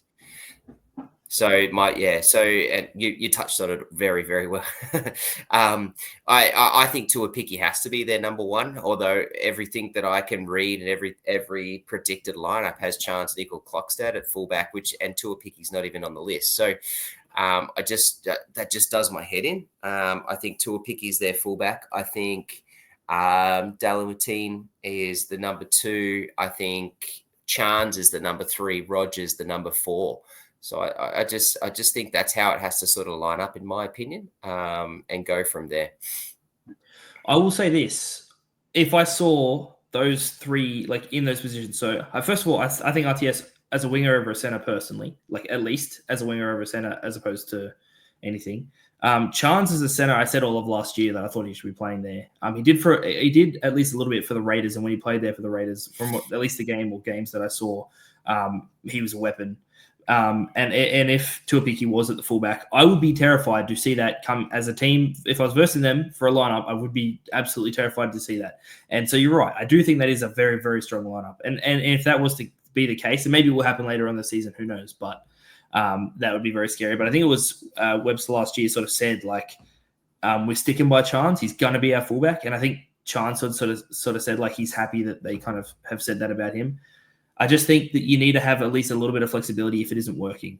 I just think that if it isn't working, when you've got someone like Tuivasa, when you've got that talent sitting there, you've got to find a way to get it on the field, and you've got to find a way to put it there and play it. Otherwise, you lose it. You either play it or lose it, right? You can't just sit him there and just say it's okay. You can just develop another 12 months, And there's a couple of clubs that are like that. There's the guy whose team has Farlongo. That's one of the guys I was referring to. There's only one or two teams that you can actually sit there and develop somebody like that and say it's okay, and they'll buy into that system. The Warriors isn't one of them, and I think Tuivasa is one of those players that has to be played. You just have to do it. And I agree with you. From my eye, and just as a fan, and let's be honest, all I do is talk shit on a podcast and as a fan. But I think you're right. I think Chance Nickel-Clockstad is a better center. I disagree with you with Roger on a wing. I think on a wing he'd be lost. You just wouldn't see what he can do, and how important he would be, and how big he can be if he was on a wing. Hey, did you see what he used to do for the Roosters? I like him on a wing. I think he's good on a wing, man. Yeah, I know he is. I just think now at this point in his career, with what they've got, I would rather him not on the wing, and I'd put him in a center. Yeah. I can see that. I just don't think he did much at centre last year. So I agree. But again, I think he's better Union off the kicks. Yeah. Off the kicks, I want him back. I want him taking kicks back against a broken defensive line. One final point I'll mention, just on that forward, those big forwards that they've lost in the experience, we're saying they'll miss so much. If there was one forward I could pick in this competition to sign to help me build my club back from that, it's James Harris. So I think they've got the ideal replacement for it. There's a guy that can go there and pretty much scare the shit out of that playing group to make sure they don't slacken off, to make sure they're doing everything they can, plus extras and turning up the right way. And he's achieved everything in this game, plus more, and he's established himself as one of the most respected players, I think, in this competition now. I think every forward out there is probably intimidated by him, which is saying something, because I don't think there's anyone else out there that's probably like that. I think even AFB would say, yeah, I don't really want to burst James Fisher-Harris, but I'll do it, but it's not my ideal target. So I think that's huge to have for the Warriors this year and to build moving forward. He's just the perfect replacement for that. Jake, do you have any other points? But I feel like all our points have sort of been raised as we've spoken on this one. No, I'm pretty happy with that. I think that, yeah. If you want, I'll give you where I think they're going to go on the expectation. Yeah, I don't think they do much different from what they did this year. Unfortunately, I think they sit around the same area in the table. I don't know, upwards 2 or downwards 2 maybe, but I think roughly in the same area. Yeah. Unfortunately, Trav, top half or the bottom half? Oh, he likes this one. Hilarious. There's a pattern coming on here. I will say similar to this year. Potentially a bit further of a slide, awkwardly. But in saying that, there'll be games where we literally are scratching heads, going, "Where has this Warriors team been?" I actually think they'll have some games where we go, "Wow, that team's like a top team." It's just going to be one of those years, I feel like, for the Warriors. Now, 12th, the Brisbane Broncos. So they had a bit of a year to forget, obviously, for a number of reasons last year. I'm glad we don't have to do a review anymore because I was getting tired of talking about the Broncos. 12th last year, 10 wins, 14 losses, minus 70 points differential. For their losses, Tristan Saylor, Corey Oates retired, and Jordan Piera retired as well. Gains, Benny Hunt from the Dragons comes home, and Hayes Perham from the Bulldogs to do a bit of fullback, provide some fullback depth for the club. Trav, point us where you would like to go towards this Broncos, and there's a number we can go down. I've got no doubt about it. Yeah, I've got a few. This was one that you asked for we asked us to come up with 2 or 3 talking points, and I couldn't nut it down to 2 or 3. I ended up having like 7, I think I wrote down, that I want to talk about. So I guess, I think for me, I'll start with as a good talking point, but on paper, that's a top 14. So I think I might start the conversation with that, eh? On paper, that's a top 14. You have a look at that list and you put that paper down, and I'll run my predicted list for this. And I haven't done it for any other one, and I probably won't. But for this one, I will, just for the sake of that point. Number 1, Reece Walsh. Number 2, Arthurs. Number 3, Staggs. 4, Mariner. 5, Cobbo. 6, Hunt. 7, Reynolds. 8, Jensen. 9, Moser. 10, Haas. 11, Piacora. 12, Ricky. 13, Carrigan. And then off the bench, you got Walters, probably, if not Pakes, Willison, Hetherington, Takura. To me, that's a top 4 on paper list, which was basically the same as on paper as what it was last year. That Ben Hunt, other than add Ben Hunt for Ezra Mam, and we know what they did last year. I think there's huge expectations for this Brisbane Broncos team, and there's no excuses. Absolutely none. So on paper, I've got them in, like looking at that list, and if I did an average and things, I've got that. I reckon at least that's a top 14. Jay? I fully agree, to be honest with you. I think the one thing you neglected to mention there, Trav, was just the Madge effect. And I know that I think that he's the perfect. Yeah, of course, yeah. But I think that he is the perfect person to coach this Broncos side as it stands. I think because he has that hard edge kind of effect. He has that sort of like that style kind of thing, that hard, like he won't hesitate to pull people into line and to sort of do what needs to be done for the sort of celebrity effect kind of, the celebrity kind of style that they have at the Broncos for the last sort of 2 seasons. And I think that, you have your players like your Carrigan, more like your Reece Walshes, I suppose, and like your Ezra Mams, obviously, but like those players who have that sort of celebrity Hollywood kind of style. I think that if he can get them to still get to play their natural game, but to kind of stop the showboating and get them to be a bit more serious and kind of play in that team dynamic a little bit better and work that fair bit harder at training or whatever, you're going to see meteoric improvements, especially out of Reece Walsh. I think he can achieve so much more than he has. I think he's got so much more in him. I think you're going to see such a ridiculous improvement. And you're right, the team on paper isn't even that much different from 2023 other than Ben Hunt, which, you know, whenever Dragons won a game, who was the person who basically won it for them? Ben Hunt. So, you know, it's not as if they brought in, oh, yeah, I mean, you have to have someone he can pass the ball to, but, you know, kick it to. or kick the ball to, of course, yeah. But don't get me wrong, I still think that, no, don't get me wrong, I still think that Ben Hunt was probably, if not the most influential player, the second most influential player at the Dragons for winning games. He was there, you know, grab them by the scruff of the neck and carry them into a win kind of thing. And he won't have to do that at the Broncos. I think he's going to get to play his natural game a little bit more. And I think that's going to, I know he's getting a bit older kind of thing, but I still think that's going to unlock him. And I think that he's not going to be a hindrance to this team at all. He's going to come in and he's going to do amazing things. And I just think that you know, he's also a bit of that leadership about him as well. So I just think it's, you know, you can't have too much leadership. You can't have too many sort of people, but I think two old heads in the middle is not a bad idea.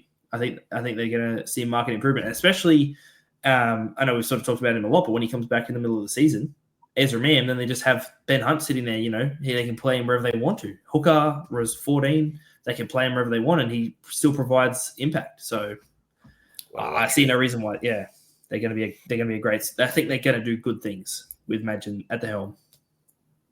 It's scary.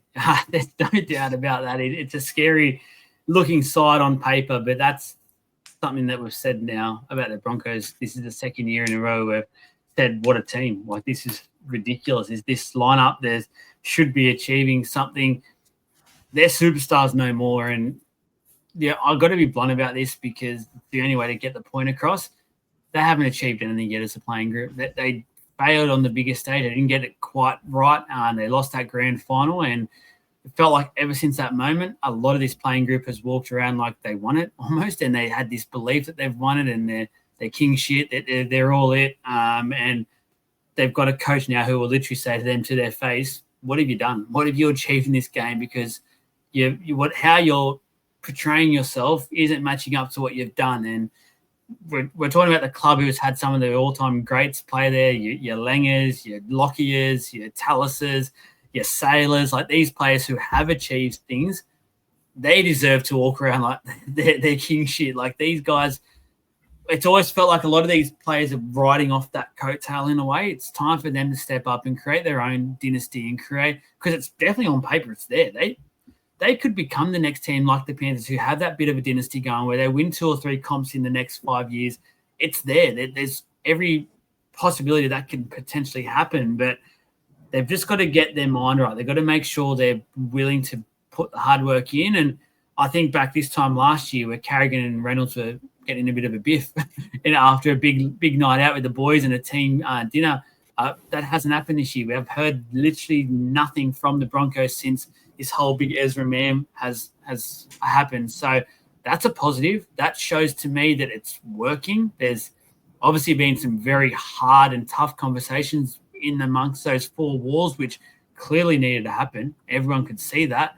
And I think for the rest of the competition, that's scary that those conversations have finally been had and look like they've been listened to and heard from the coach. And the only slight concern for mine is similar to what we said about the Titans and Des Hasler. Madge is very similar, that sort of really intense figure, and just how that will marry up together. But you're right, Jake, they need him. They desperately need him as a coach there. And whether it's a 2 to 3, if it's 2 to 3 years, I've got no doubt they can probably achieve that competition win in the next 2 to 3 years. That's all they need. They just need to soak up, swallow that pride of theirs, and get it done. If they can win the comp, do whatever you want. Do honestly whatever you want after that. I don't think the fans will care. But get your team and get your club that premiership first. I'm gonna jump in and kind of almost play devil's advocate to my own point of what could go the other way. And this is the other way I feel like this could go is if this happens, if sort of Madge comes in and then you have like your Hollywood players kind of like, you know, they don't like that. They don't like that being told, what to do in the end. They could have that kind of that clash, and then it kind of might be like your older heads in a playing group kind of tell them to put, get their act together, and you have your Hollywood stars kind of do the whole like, shut up, like I have to listen to you kind of thing. It's a possibility, and that can happen with teams, and you can kind of form segments and stuff like that. I don't see it happening, but it's just to sort of throw something out there, it's possible. Yeah, no, it is, because the shirt, there are no more shirts, and that's for a modern day player. I'm guessing that's a big thing. They want to be out there flaunting their guns off. They want to put the Instagram posts up, and the coaches come in and gone, not happening, boys, not happening. Like, it's a bit of a shake up there, and it is needed, but the players need to jump on board. And as I said, it does seem like early days they have. How long will that last? All it takes is maybe 2 or 3 losses in a row, and that all of a sudden becomes a turn on each other. Yeah. It's possible. Trav, you dive into more of these 7 points, because I reckon you've covered both mine and Jake's, so you may as well just keep going. I reckon you've covered a few of them anyways. One of the points was does the catwalk banning stop the actual momentum of the horrible year last year? And yeah, I think it does. I think the addition of what Madge can do, plus the addition of Ben Hunt's leadership. I think Reynolds is probably ready for a bit of. He's the captain. I think he's probably had a bit of a gutful of it, even though he was an instigator of a part of that. I think he's had a bit of a gutful of it. Let's not understate how freaking powerful Carrigan is, and what he's about to, and how he can continue to step up. Payne Haas is still there, so I think there's plenty of people or players in that list that can fix that. So that was one of my points of the modeling catwalky type stuff. But let's be honest, it's freaking hot up here, so I don't blame them for putting a shirt on, but taking a shirt off. So that was one of my points. My other point was around does Madge actually stop the headbutting? So, prevent the headbutting is what I wrote, which is what you just spoke about, Jake. So as you were doing the devil's advocate. So yeah, that were my main ones. I think we've covered that. I did have lots of stats, right? And I was going to pull up a few things around it, but I just think last year's a bit of, to me, in my opinion, last year's just a bit of an anomaly. Like I think I pull those stats out, and I reckon that's more of something that I'll pull up at the end of this year and compare it to the end of last year. And I reckon we'll find that they're very, very different. I just think there's so much about to happen. I think there's so much change that's going to happen this year. And I think the Broncos have woken up to themselves a little bit around they don't want to be second fiddle in Queensland. There's so much more. They want to be the talking. They want to be the headlines. They want to be the talking part of what's going on. They want to be the superstars. They want to be the club that people talk about, that people bring up, that walk down and wear the jerseys, right? And I reckon they've had a bit of enough of watching the Dolphins eat into that and what they're doing. So I think the Broncos want to start to stamp their authority and mark their territory. And this year's a really big year for them to do that. Particularly because they're still sharing Suncorp with the Dolphins. So, but I just think it's a big year for them, and I'm really high and positive on what I think they can do. And then let's be honest, as much as we hate what's happened and how it all happened with Ezra Mam, I actually think that might have woken the club up a little bit. I think that might wake the players up a little bit in terms of it's time to pull your heads in. You just watched what happened with Ezra Mam, and yep, he got off with a slap on the wrist, but I don't reckon that'll happen again. So I think that's woken up a lot of people in the club. So I think there's just so much change. And like I said to you, Joel, and like we spoke a little bit about it in past podcasts, we haven't heard anything. And I think that's a good thing. And I think that's why I believe so much change has happened, is because we just literally haven't heard anything. I read the papers every day. I just don't see much about them. Like obviously you see, a training review, or you see that sort of stuff because it's the Broncos, but I just don't see any news stories. I don't see anything other than just that stuff. So I just think, to me, that screams positivity. That screams change. That screams a big year. It's basically the big talking point, I guess, for this year. It's the Ezra Mam situation. It's the question mark of how he comes back. It's the question mark of his impact when he does come back and for this team throughout the year, now and into the season. We all know the reception he will get pretty much everywhere he goes on a weekly basis, I feel like, because even I reckon there's something like I've spoken to a number of Broncos fans, and to be honest with you, the percentage is more of them that are pretty much disgusted in what he's done and don't respect or appreciate and probably wanted a longer punishment than shorter or agree with it. So I even think there might be, the fans will get, by as soon as he scores his first try, they'll cheer him, no doubt about that. But there'll be a lot of hesitation around him. There'll be a lot of boos from opposition fans. He'll cop it weekly. It'll be interesting how that club handles that and Ezra handles that. It'll be interesting to see if they rush him straight back or if they go say to Ezra, and if the team's doing well, if the balance is doing well, let's keep you away. Let's get you to do a few Queensland Cup games for now, just to get you back into it. Let's get the cameras out there. Let's understand how that works. And then perhaps an injury happens or Origin or something like that happens. Ben Hunt's not there. Now you can come into the team and just sort of get him in that way. I'm not too sure how that will work because, again, even though he had a great grand final and that year, last year, I don't think he was anywhere near the top sort of 5/8 in the game. He struggled, in my opinion, for majority of the year. But again, so did the Broncos. So I don't think he's banging the door down to demand his jersey back. I think if the Broncos do it the right way, he needs to get that jersey back. He needs to earn the right to have that 6th jersey back on his back because we all know what Ben Hunt's like. Ben Hunt, even on his worst day, he'll play a 7 out of 10. That's the sort of player Ben Hunt is. So it's a huge bit of pressure for Ezra to come back in after copying what he's just copped. Word is he comes back in round 10. Yeah, that's a potential winner. He's got to go to a core stadium and play the Rabbitohs. Oh, that's a enjoy that one if he does come back. I don't know if I would put him in Queensland Cup though. He wouldn't get bashed, but it'd be close to it.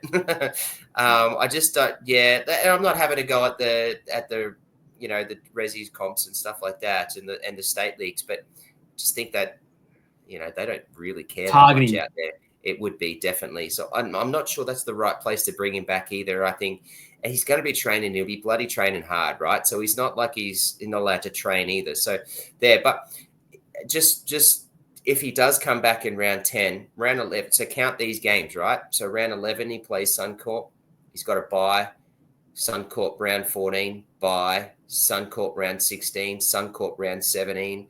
Seabus on the Gold Coast round 19, bye. Suncorp round 21. I think you can hear a common word. Round 22, Suncorp.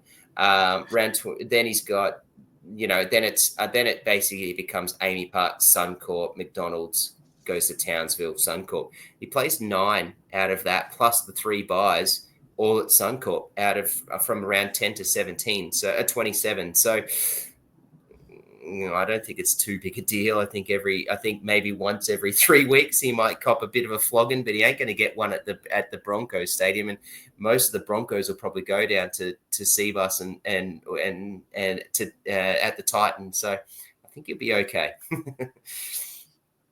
Should be. Jay, you got any more for us, or you want to start the expectations for the Broncos this year? Oh, we sort of touched on it. Yeah, I'm done for the points. I think they're a 1 to 6 team. Like they should. I don't actually realistically see them coming first. I'll admit that. I think that they're probably like a 3 to 6 team now that I think about it. But yeah, that's where I'm going to put them at the moment. I just think that the Madge effect is going to come into play, and I think it's going to settle everyone, and they're going to come together as a unit. And if they can do that, look out rest of the competition. Yeah. Trav? Predictions, yeah. I don't think they're on this. I don't think they're quite on the wavelength of the Storm and Penrith, but I think they are definitely. They'll be tough to beat. They're definitely 3 to 6 for me. Yeah.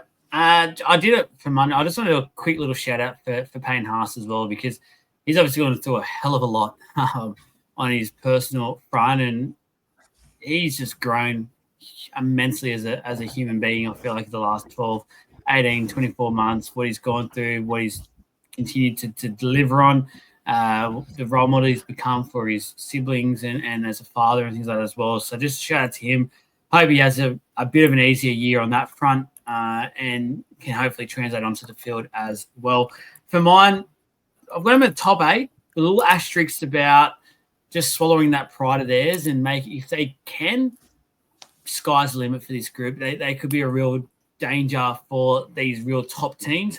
That little small asterisk will stay there for mine for now. The Dragons, 11th last year, 11-13 record, a minus 126 points differential, just getting up their gains and losses. So their losses for last year were Zach Lomax, Sevilio Tamale, Jack Bird, Max Fegai, Alec Tuatavaki, Ben Hunt, Dan Russell, Fama Anu Brown, and Jesse Marshke. Their gains, Damien Cook, Clint Gutherson, Lockie Ilias, Valentine Holmes, Nathan Lawson from Rugby Sevens, and the recent one, Emre Gula from the Raiders.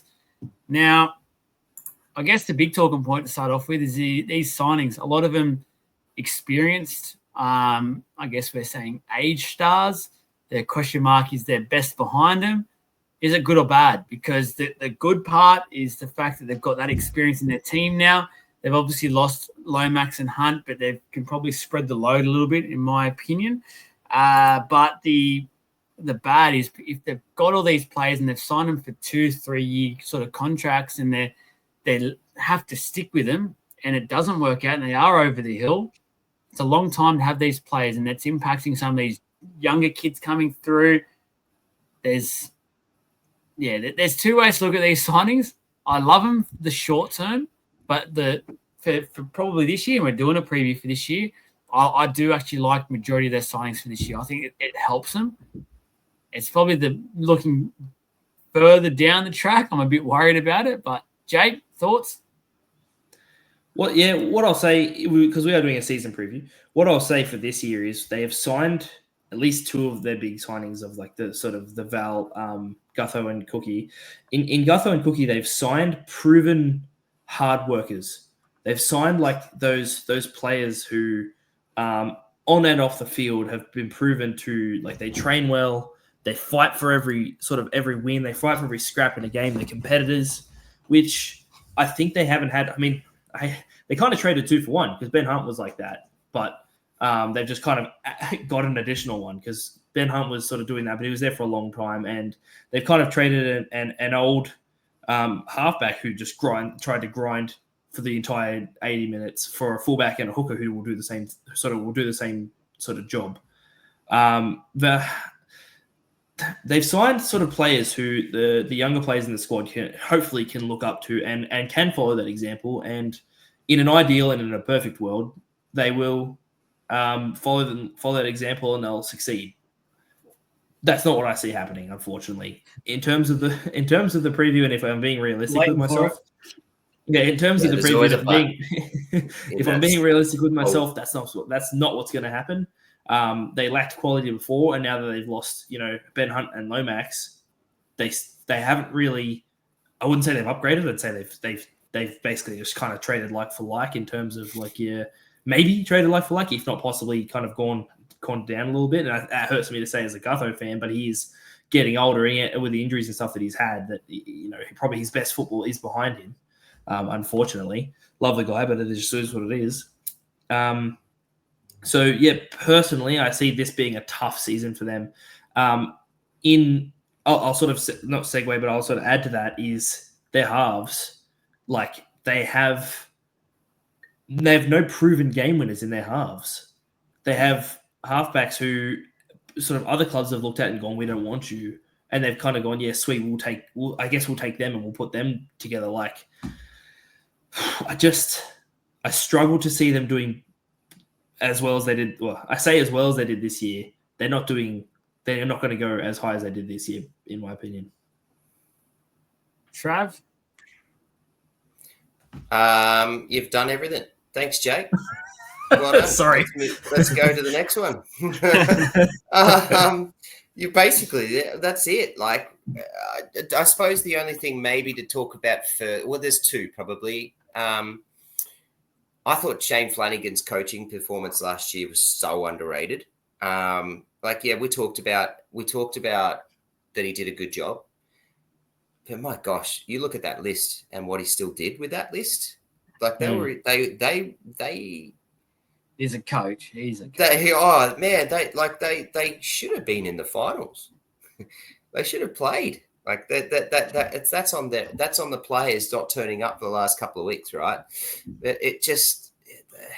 What he did is so underrated, and he's still there, right? And that was his first year last year. Now he's just had another preseason, and what he's been able to do.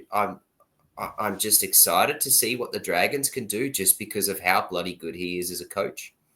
The next point that I wanted to make, which is what you touched on, that I think we should probably talk about more, because this is literally what they're riding on, is playmakers and what those halves do. And that is what that whole team is playing on. Okay, so we look at, potentially their list. Their forward pack is pretty good. It's okay. Gutho is what he is. He's a fullback. He's not the worst fullback. But he's just probably a step under now the elites, just solely because of his age. And Damien Cook's the 9.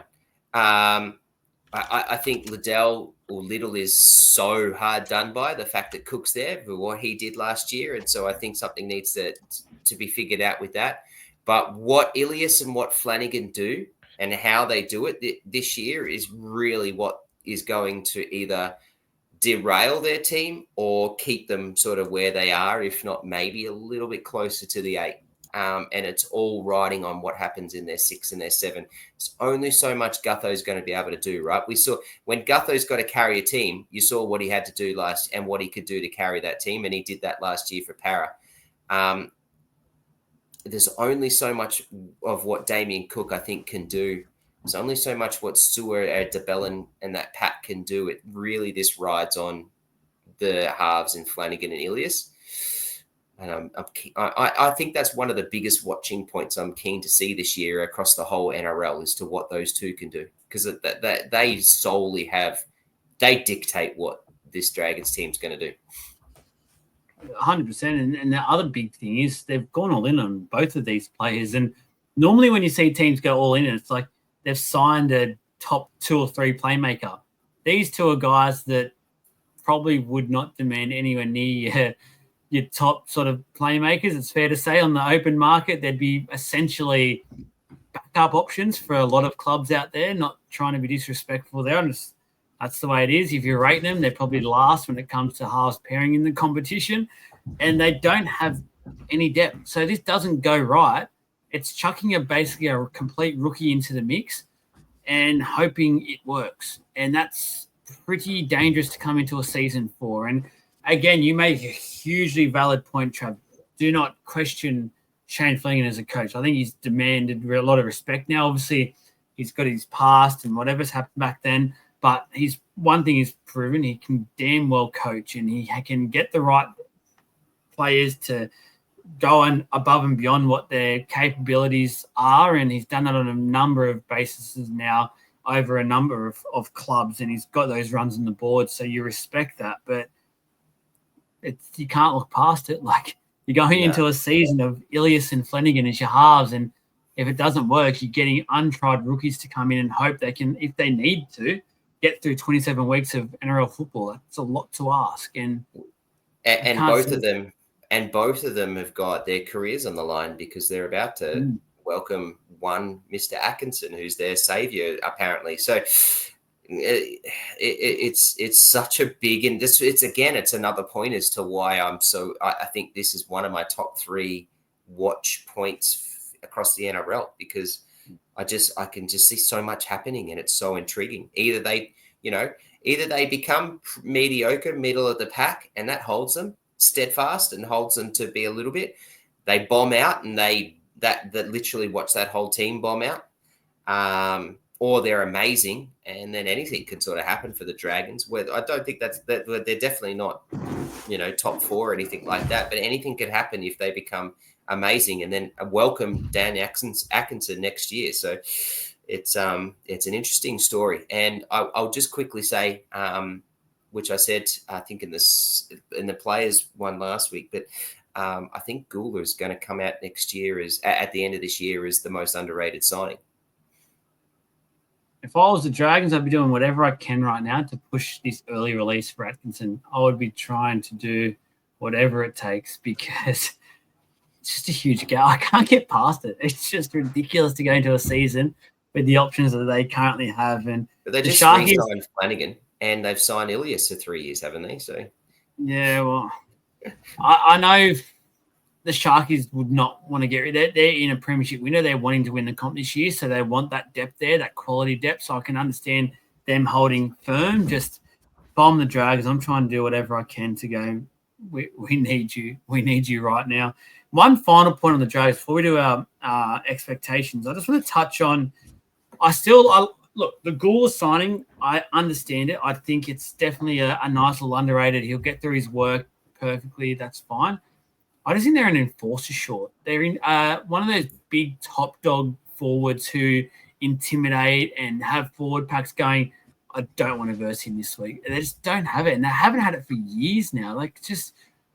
I don't know. They're just forward pack is always for mine for a number of years. I've looked at it and just gone, okay, cool. That's an easy steamroll, and we'll just work the middle and away you go. And there's other teams you go, I don't want to go anywhere near their middle. So they just don't have anyone who I go, nah, I don't want to go up the middle. That's good. Let's just get it, steer clear of him. It's just, I think this day and age, you need to have one of those players. And they don't. I just think it allows teams to go into that week going, all right, confidence is up. We'll get on the front foot quite early here. And it's just going to make these halves, once again, their job's so much harder. They've got no one to help them get right on that front foot and intimidate and get them that quick play of the ball. That's Shane Flanagan's strategy. He's gone in and he's signed no one and said, not no one, but he's signed no one crazy. And he's gone, you know what? Every team's going to come in overconfident against us, and we're going to like the sneaky assassins. That's a lot to do for 27 weeks. That's a big game to have. He's walking around busted after 3 weeks. I do agree with you in the sense that, I think that their forward pack leaves a lot to be desired. And one sort of comment on Francis Molo, bit embarrassing of the whole, I'm not going to train because I don't want to be here anymore and I want to go. Mate, you've got a contract. Grow up. You've got a contract.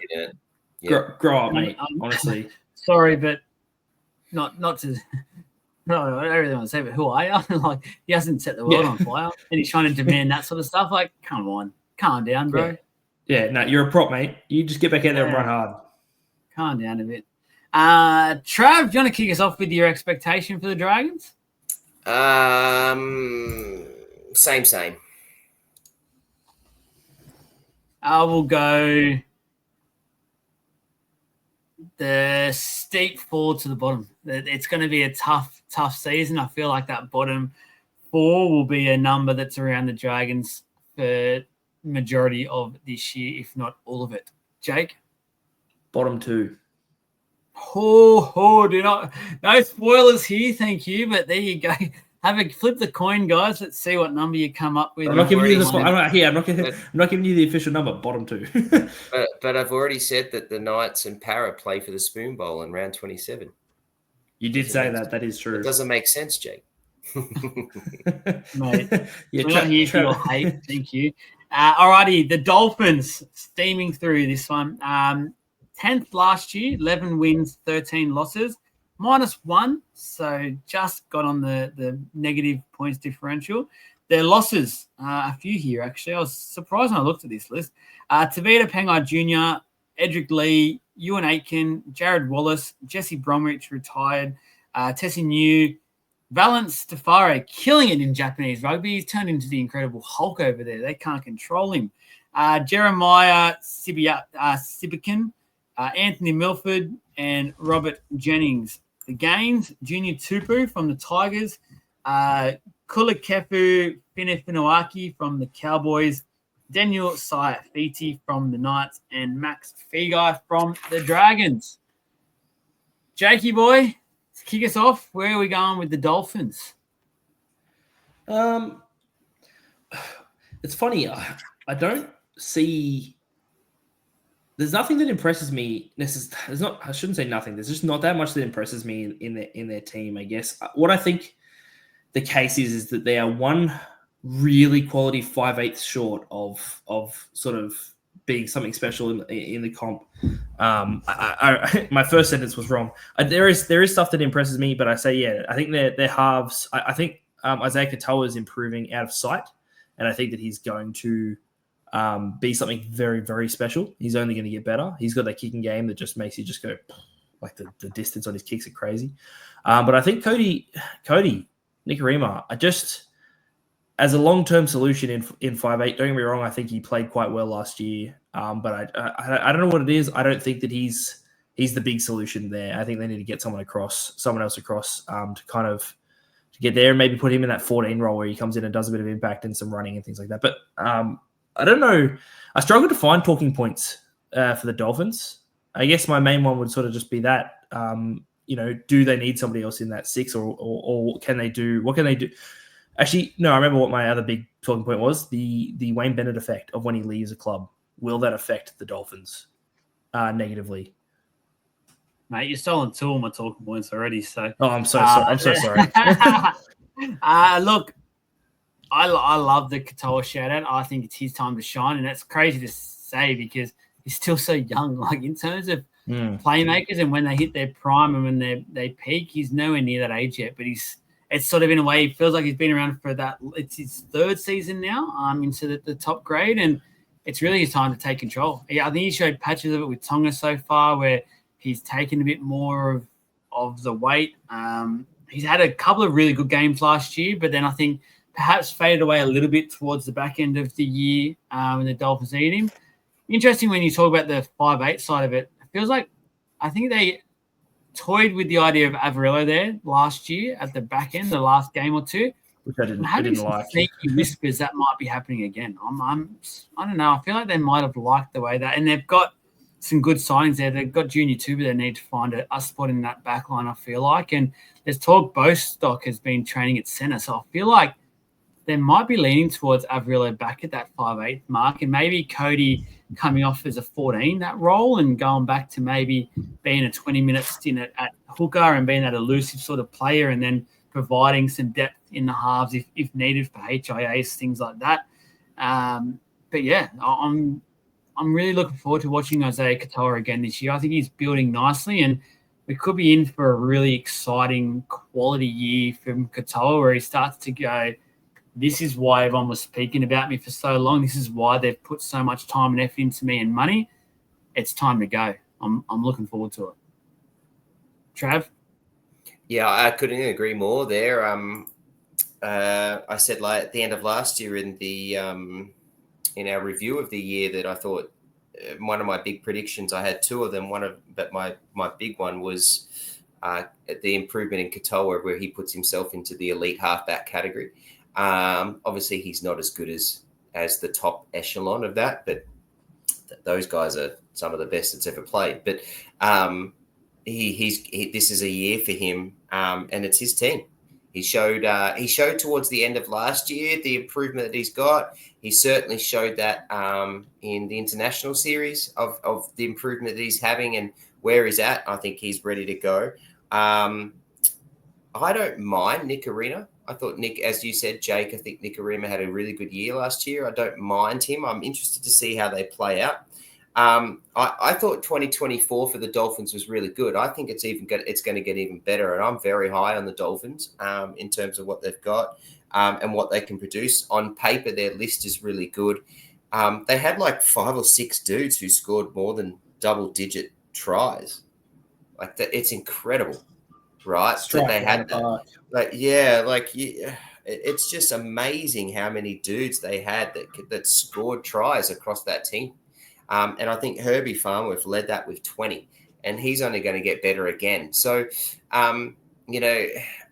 I'm very high on the Dolphins. I think all of their improvements like last year they were ranked 7th in attacking and 24 points, 9th for line breaks, and then they averaged 8. So they were basically in the middle of the pack for the defense. So their defense wasn't even that bad.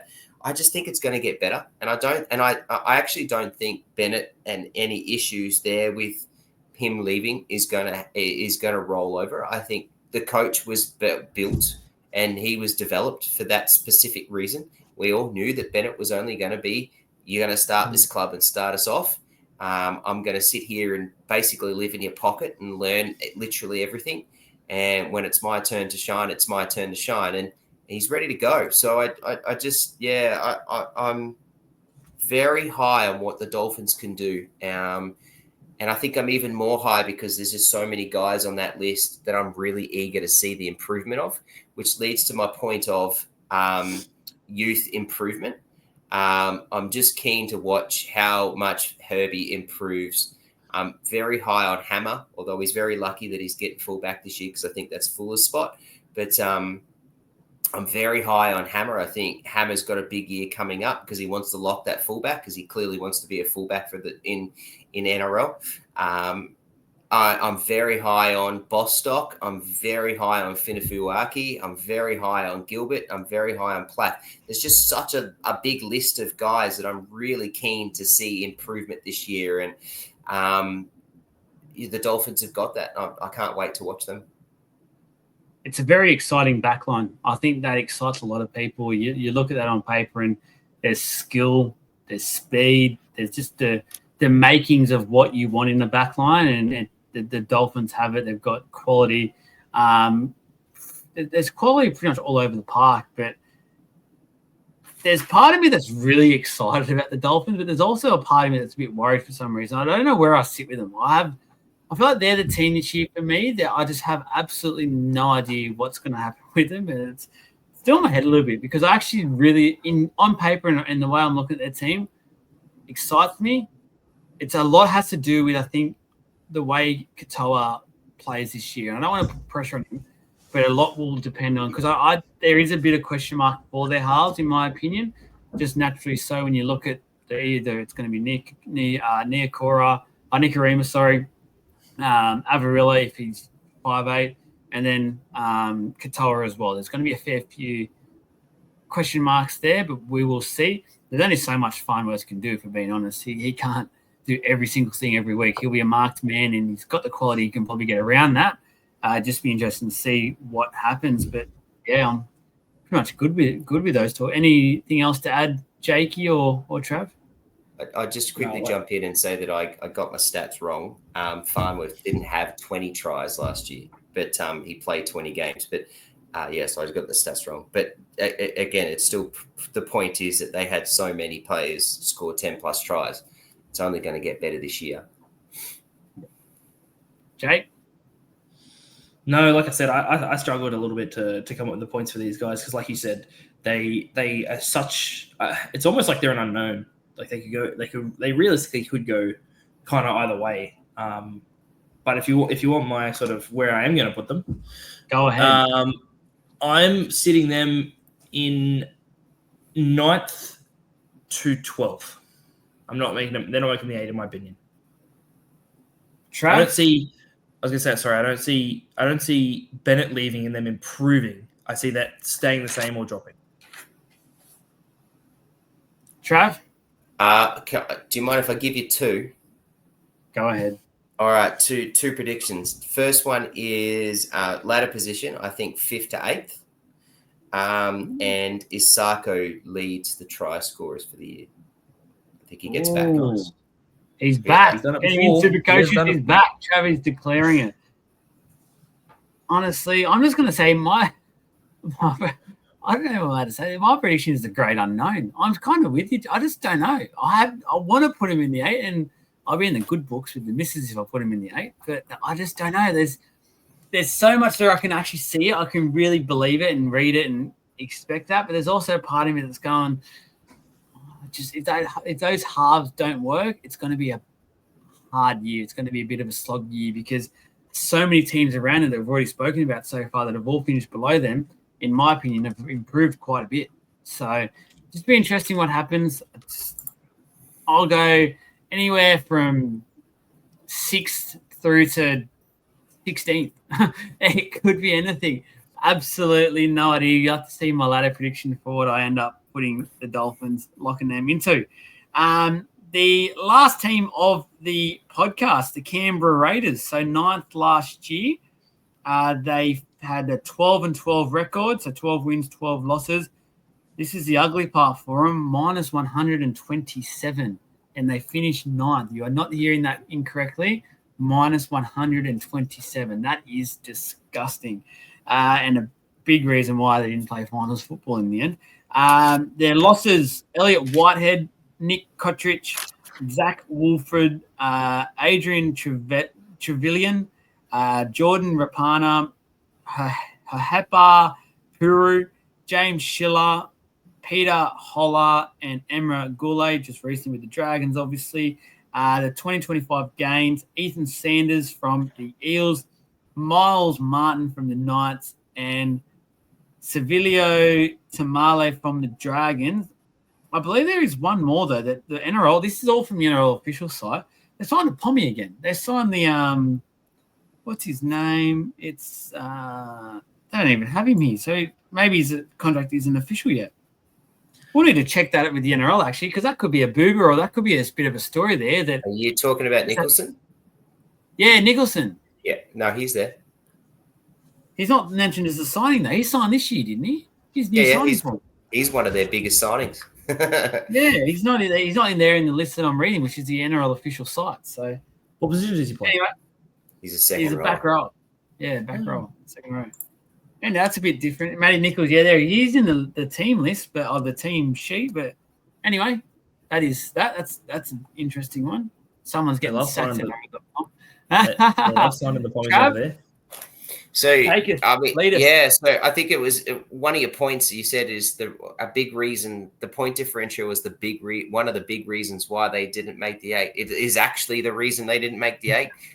They had the same amount of points as the Knights. The Knights just had a minus 40. They had minus 127. So it is the reason, and it's atrocious as to why. They did everything they could last year to make the finals, and unfortunately, they just didn't have the quality they got there. And when they lost, they got flogged. And when they won, they did well and won these games, but they kept it to a doghouse score and a doghouse game.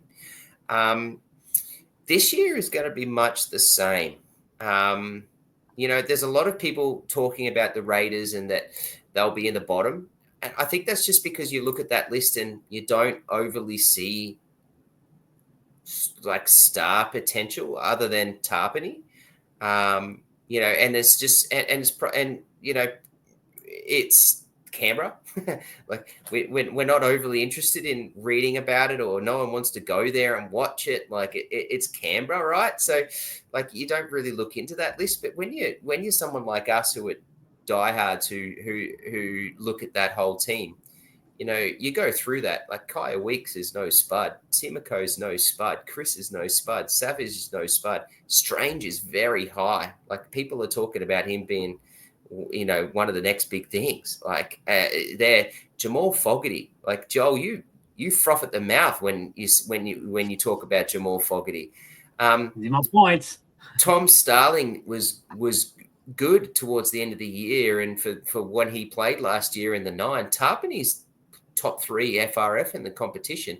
Hudson Young's an Origin player. Zach Hosking's good.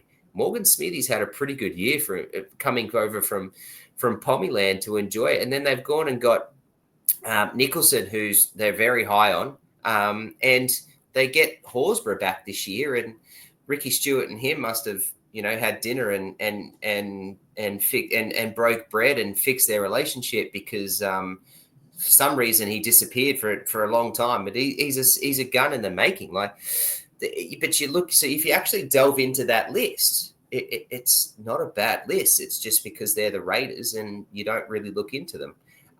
There's a lot of potential this year to see what they've got, and I think it'll be much the same.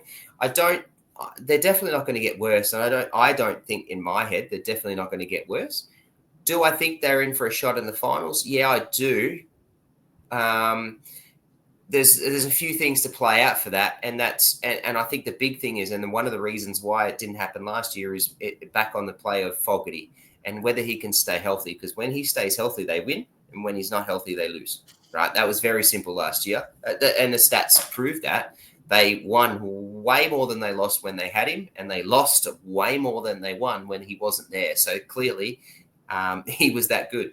So I think on the back of what he's got, plus some of these guys, like what Strange can do, and where they're at with their list, I think they're going to be a tough beat. But I think they're also going to be games where they get beat by 40. Like it's just what's going to happen to the Raiders. But I think they're going to be that middle of the pack again. Jakey boy. Yeah, you kind of said what my main talking point was the Fogarty thing. Like obviously he was out last year for away from my man. No, I'm saying he was out for a solid amount of time last year.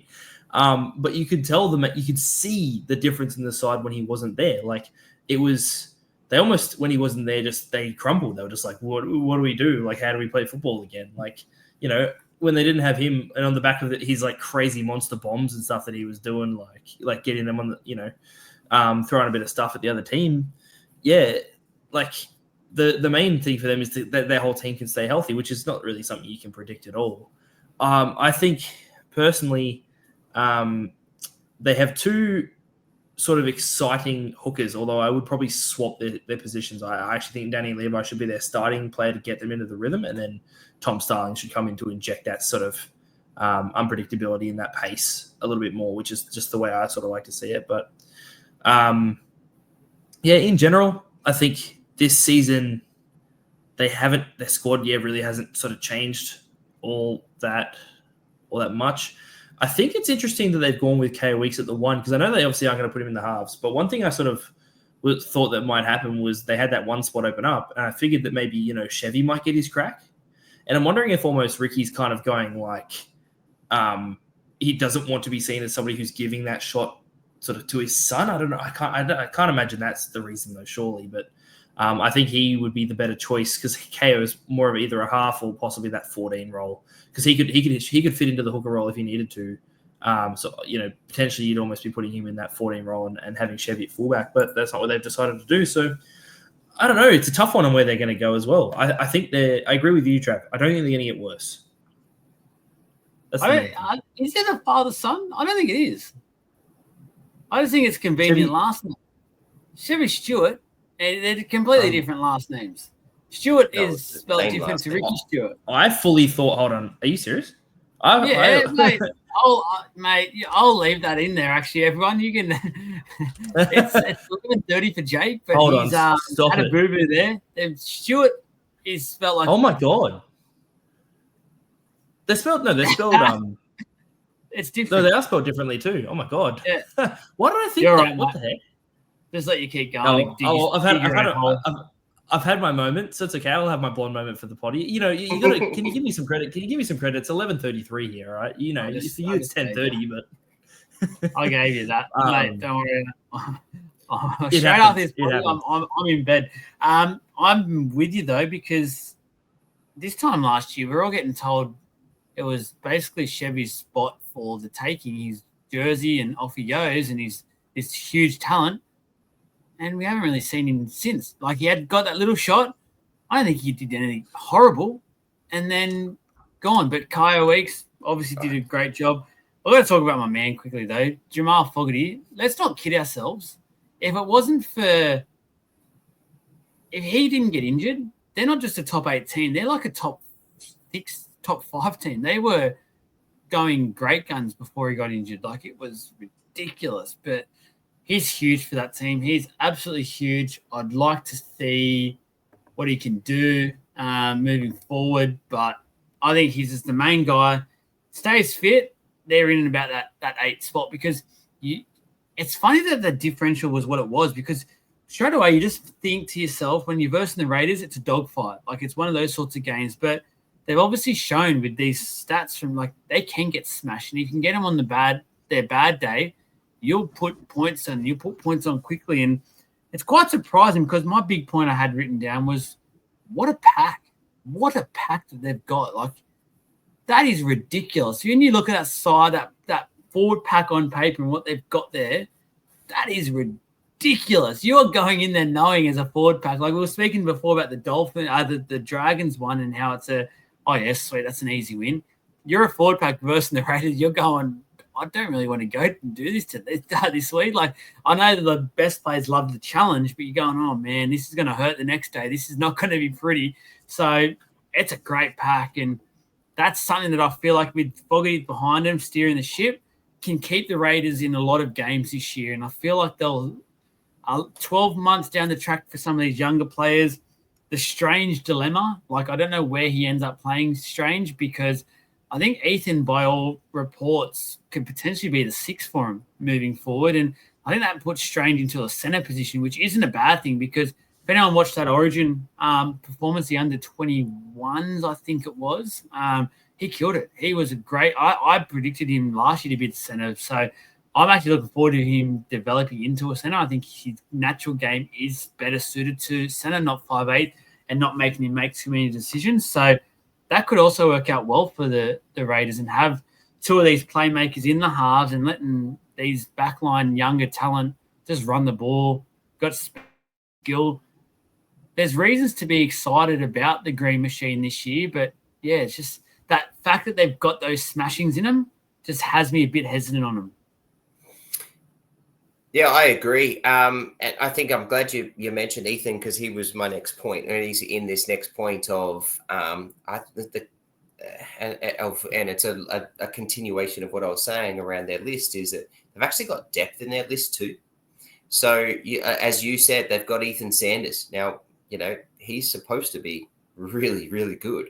There's this unknown guy that everyone keeps talking about, but hasn't really got any traction, and that's Trey Mooney, and he's just sitting in the wings as well. And everyone speaks very highly about him, and he's signed on a longer term deal, and he's not even playing. So there's high hopes on him. This Adam Mariota, there is competing for a bench spot, is another one that people are talking really highly of. You said, Jake, and very well said, is that there's a really good fight for that number 9 jersey. And what can happen because there is talk that both Starling and Levi can be 80-minute hookers. So, they're trying to play those two and keep them in. So the depth in this list and the versatility is probably something, Joel, that you probably missed in what you were saying. The versatility in these guys, like there are dudes that can go anywhere and everywhere. Like Weeks can play anywhere. Strange, as you said, is talk about being, a really good center. Sanders can go into the halves, but he can also play in another spot. You've got Chevy Stewart that can play in multiple positions. So the versatility and the depth on this Raiders team is really good. It's going to be a really interesting year. And, as much as people bag Ricky Stewart, he just constantly gets it done, doesn't he? Like he just constantly gets it done. And he, you talk, it's the media and everyone that talks about pressure with him and, and probably rightly so. But again, it's Canberra. The media probably just talk about it like us. Like I'm sitting up here in my shorts and my shirt during the break going, why the hell would I ever go to bloody Canberra? No, thanks. I'll watch it on TV whilst I jump in my pool with a beer. And they're wearing jackets and avoiding the snow. Like I think maybe that's the location is probably the reason why we don't talk about the Raiders as much with the Green Machine. Yeah. Jake, hit us your expectations for the seasons for the Raiders. I've got them sitting roughly where they are now. I'm going to say they're sort of 8th to 10th. I think I see them possibly actually, no, I'm going to say 7th to 10th because I can see them definitely scraping sort of a little further forward, especially if Fogarty doesn't get injured this year. That's the big difference, I think. Trav? I'm going to have to give you 2, and it's because it's based off Fogarty. If Fogarty gets injured, take him down to the bottom half of the bottom half. If Fogarty plays, They're in the 8th. Foggy days ahead for the Raiders. I've got them anywhere. Let Foggy me days try ahead. and somehow. Yeah. Foggy days ahead could be a good thing. Could mean great But things. that would for mean the that you fog. can't see forward. It's a bit hazy. I got no vision. Got no pathway. Well, there is little bits. I can't see too far ahead because of the fog, but I can see just far enough that I can see him on the edge of the 8, but I can see him also a bit further behind. So I can't see him out to the distance. They're not there. They're not anywhere near the top 6 in my opinion, but they're there in that foggy haze. It's all good. The fog, mate, I love you. I absolutely love you. Just quickly, like we always do it, so I'll do it again tonight. We will be quick with them, though. There's some fan questions. We might not all answer them. We might just have one at a time and take turns, things like that. But because you have sent through, we are adamant we always get to them. It is just a late one, so we will make sure we're quick with them. So Instagram, had a few of you come back on the Instagram this week, so that's appreciated. Thank you. Make sure you get there for Supercoach tomorrow night. And a big shout out to TC Coolers. Any cooler needs that you want, there's also there's bar mats, there's all that sort of stuff. Go reach out to TC Coolers on Facebook, give them some love, give them a quick like and follow, and get your products for your business, things like that, or personal. Even come and get your own LOI little cooler as well. There you go. That's what you can win. Get your questions in. The Ruck Infringement Podcast. Shout out to you boys, doing great things. If you could recruit any sportsman, retired or still playing, from any sport to play for your club, who would it be? Goodness me. Wow. I've got a bit of fatigue under me at the moment, but let me try and think on the run, because I think everyone needs to have a bit of a quick think about this one. Ask that question again, please. I haven't seen that one. If you could recruit any sportsman, retired or still playing, from any sport to play for your club, who would it be? I assume we can't pick an ex-NRL player like it's retired. Let's pick someone from a different other sport. You said any sport, but yeah. You can make it exciting. Yeah. Yeah. Let's try to make it interesting. Someone from a different sport, I feel like. Okay. I'm gonna go. All right, go. My starting prop, Shaquille O'Neal.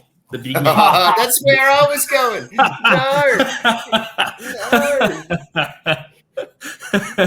I literally was going there. I just wanted his personality and his money and his billionaire. Perfect. Get him in there. Oh, that's annoying. I was going to even turn you to my Shaquille O'Neal wall and say, man. I'll go the great man. I'll go MJ, Michael Jordan. Give him that characteristics, the greatest, get that aura in and amongst the club. Where are you playing off? He can take Dylan Brown's spot at 5'8". Dylan Brown. You reckon? You're not going to get him on the wing with the high ball? Oh, because you're not you want the ball in MJ's hands at all times. I just think I just want him to organise, sort of be that guy. I'd be sitting him at a hooker and say, I want the ball in your hands literally every He'll run it every game, every play the ball he runs it. What about yours, Trav? Oh, so you both went two ways. Maybe I can try and think of something quickly. And I can't believe I went basketball. Yeah, love it. That's because you got no idea. I'm going to go Aaron Rodgers. Aaron Rodgers was a Green Bay Packers quarterback, probably going to be, it rated as one of the greatest of all time. Only that it's been challenged by Brady and his Super Bowl rings, and currently Mahomes and his talent, but just his work ethic, his leadership, his talent. I'd have him there, and I'd put him at the halfback spot, because I can just let him sit there and have a look at the field and go, where does this need to go? What's everyone doing? I'm going to ping it there. Plenty of forward passes involved. With his feet. Yes. Right. Next one, Chris on Instagram again. With the NRL going back to Vegas, what do you think would be the best way to advertise the game to the Americans? I won't go to... I don't know. I don't want to be. Don't get me wrong. I'm so excited about the Vegas round and what it does and stuff like that. I'm just a bit of an old fart when it comes to this. I'd just love the game to put back into grassroots and feed into country rugby league and things like that. Like, I don't know, whatever we try and do to get the American, I don't know if it's going to work. I don't know. I don't know if I'm being too realistic or not being as positive about it. Like, I love the concept. I love going over there and I love how it looks for us watching from back home. I just don't think the Americans are ever going to grab it. I don't think we're going to be spending money wisely trying to get them on board. I don't think it's going to happen. You go. And the interesting point to that is why? Because there's only so many NFL spots, right? And there's only so many NBA spots. Americans just have an unfair advantage in terms of what we have as white people, and the numbers that we have. You know, they're huge. They're so much more athletic. Got so much more durability, coordination, athletic wise. It's just amazing, right? So, and to be honest, those that don't, they play college and then don't make it to the NFL. Why the hell are not the NFL recruits not over there going, well, have a look at this 6'8" athlete that can run faster than my fullback, and he weighs 120 kilos, but he's just a big ball of muscle. How freaking good would that be to have as a prop, as my 13, as like anything? Like, why are we not doing that? So I just find that really interesting that we could be. Yeah, I get that you're saying grassroots and locals and look after the Aussies and stuff like that. And the Aussies are always going to be the majority of the sport, but there's surely there's 5 or 6 you can recruit over and plug into teams. It just doesn't make sense. To answer this guy's question, it's a great question. I actually think what they're doing to market in America is perfect. They've got it in Vegas. Vegas is their home. It's their home for where they, all their bookies, all their bookies are there. Yeah, as you said, Jake, it's all entertainment there. The Raiders moved there, which is the biggest NFL club in the NFL, basically. Like, it's, they're looking at trying to put an NBA team there. Like, I just think what they're doing and the way that they do it is just fine. So I think actually the NRL have nailed it, and I think they do a really good job with how they market it. I've only got 1 year to see, but I thought what they did last year they nailed. If they do the same thing, it can only get better. Really, they'll get it better. So I think what they've done is perfect. I agree with you there, Trav. And one thing I'll add to it as well is, like, last year, I remember one of their big sort of focus points or talking points to try and get the American people into it was to show, like, the big hits reels and the big hits packages. Like, that's a kind of a big thing that they kind of targeted and focused. Like, NFL is, like, they kind of try to show, like, NFL is big and strong, but you know what? We don't wear pads and we do it, we can hit people even harder. So I think they try to invoke that, like, that American. Well, what you hear is that American, like, we can, whatever you guys can do, we can do better. Kind of like they probably just want to see what all the fuss is about. And I think that's I think it's definitely a good way of advertising it to them, show them some big hits. 100%. All right. Facebook now. So a number of subscribers have got in here. I'm wanting, obviously, their double entries into the weekly cooler draw, which is great to see. Shout out to them. So I got Jason Murphy. What if Dylan Brown leaves? Does that open the door for Mitchell Moses to spread his wings? I feel like, in a way, Mitchell Moses already started spreading his wings, and I don't think Dylan Brown's holding him back. I think, if anything, it's Mitchell Moses' body that's held him back, if anything. So we've got to have a bit of a taste in Origin that Mitchell Moses is obviously top quality, top class. We just need to see it a bit more in clubland, I think. So I'll say I heavily disagree with that. If Dylan Brown leaves, that's going to open up Mitchell Moses. I think that as a playing half, Brown will, like, last year they didn't get to play together a lot at all, almost at all. So it's almost a year lost of that, like, development. But sort of you think to 2022, and they were flying together. Like, it will happen. It can happen again. Where I actually think it's the opposite. Dylan Brown opens him up to be that kind of just that running half that can follow up and be there. And when they play on the same side of the field together, that's when big things happen. So, yeah. Trav, I'll go to you for this one. Mark Coulson Again, a subscriber. I really do appreciate it, mate. What do you guys think about some coaches wanting sin bins for failed HIAs? I think it is ripe for exploitation. Roosters up, for example, Roosters up by 4 with 10 to go. Crichton falls into Cleary's arm and is sent for a HIA. Roosters fail him, so Cleary will be binned. I know this has been up in the media today. Personally, I've just had a massive day. I haven't had a chance to read the article or anything like that, so I can't comment. I don't want to give you anything that I haven't really researched properly yet, so I don't know where this is at. But Trav, if you have, feel free. I haven't seen that article myself either. I think what Mark Coulson's saying is fair. Any rule change or anything that happens, we're going to have people and we're going to have clubs trying to exploit it. It's part of, it's the reason why some of the clubs are better than other clubs and have had more success is because they've exploited the rules and managed it better.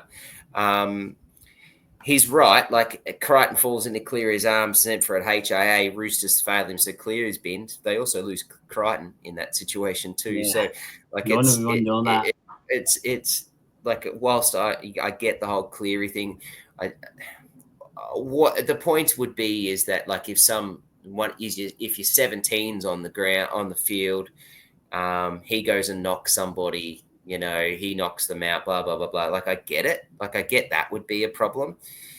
There's got to be a way and there's got to be a consequence to stop the exploitation of it. And if that becomes major fines or things like that, where you can see that players or you deem that players have been given instruction or something like that to go and do that, I think that needs to be definitely very explicit. I don't mind it though. Right. I don't mind it. So if someone fails a HIA for a dirty hit or a hit that I don't even like dirty or, just a bad hit in general, I suppose, and that player doesn't come back, I don't think the person that hit him should come back either. I think that should come out. But if it's an incidental contact, it's an incidental hit, or it is what it is, and it's part of the game, then I think it's fair that player gets to come back because that's just the game. It is what it is. The issue is going to be that within 10 minutes, someone's going to have to adjudicate that, and there's already enough interpretation of rules and interpretation issues. I think we're going to get quite complicated, but Can I clarify something? I think that the rules being I don't know if I'm mishearing this, but I'm pretty sure what the article was, because I read it a little bit earlier today. It's not, so like, let's say that I ran into Joel and he went off, I tackled Joel and he went off for a head knock. It's saying that I would continue to play until he fails his HIA, then I would go off after that. That's what it was. But you don't get to come back. Yeah, but it's the time limit that, like, what the issue between the thing is like that there's a time taken before I even go on at all. I go off at all. Like that 10 minutes, I could go on and have the best game of my entire life, score 3 tries, and then I go off. Like that's one potential. From what I interpret it differently from what I saw, and is that if it's a failed HIA, the person who hit that person is then binned and doesn't come back. That's sort of how but yeah, anyways. So it says here, players responsible for illegal high tackles will be sin binned for 10 minutes if the tackle results in the opposing player being removed from the field, regardless of whether the play has subsequently resumed after the incident. That doesn't answer my question. It's fine. We need to do more research. Yeah, it's fine. That's true. My main argument was just going to be like, what if it's the 72nd minute of a game, and this happens? You don't, your best player goes off because it's a dirty head tackle, and that doesn't. You get to stay on for those last 8 minutes. It's not really. But we're going to do more research. Yeah, we'll do more research and come back to that question, and potentially would be part of next week's show, but yeah, we don't have time here to debate that. But Mark Brown, another subscriber, thank you very much. This one is for you, Jake. Would giving the winner of the preseason competition 2 points to start the season be a better incentive than the 100K prize? it could make a big difference. That's actually a really interesting one. I don't think that's what they should do, because then you get you're basically just starting the season almost early, and then you're having you still have that risk of injury, and you still have to play 2 games for that 2 points. It's like, I don't know. Yeah, I think that's almost unfair in a way, because then it's a bit different. I'm going to say no. I think it needs to be. It's definitely a good sort of thought. I just don't think that's the right way to go about it. I'm not really sure. I don't have a solution for what it should be. Maybe just a big increase to the money potentially, but I don't think the 2 points thing is a solution personally. Yeah, I think technically it's a different comp, so you can't really reward and give someone an advantage for a totally different comp. As I keep saying, I just want to scrap the trials and just give me some 9s. I'm more than happy to just cop that for a week or two. Last one for the night, because the other one's a super coach, so keep those coming in for tomorrow night's episode as well, please. Shannon McIntyre, with the NRL cracking down on the 10-meter rule this preseason, do you think this will lead to a faster, more open game, or will it result in more penalties and disrupt the flow? How do you see this impacting teams' defensive structures heading into the regular season? Shannon, I think we hear this every year from the NRL. They do it for about 3 or 4 weeks, and then they stop. And then it goes back to ill-disciplined sort of game, and then we get to finals, and it's refereed completely different style, and everything's let go. We keep saying we're advocates here for the game to actually be refereed and officiated the right way and to its rules. And look, it'll be a stop-start affair, no doubt, the first week or two. The people will be complaining. But the coaches will start to realize, hang on, we can't exploit this, as we spoke about earlier, and they'll clean things up. And we'll naturally just go to the way the rules are made for this game. And people keep talking about the fact that this game has so many different rules.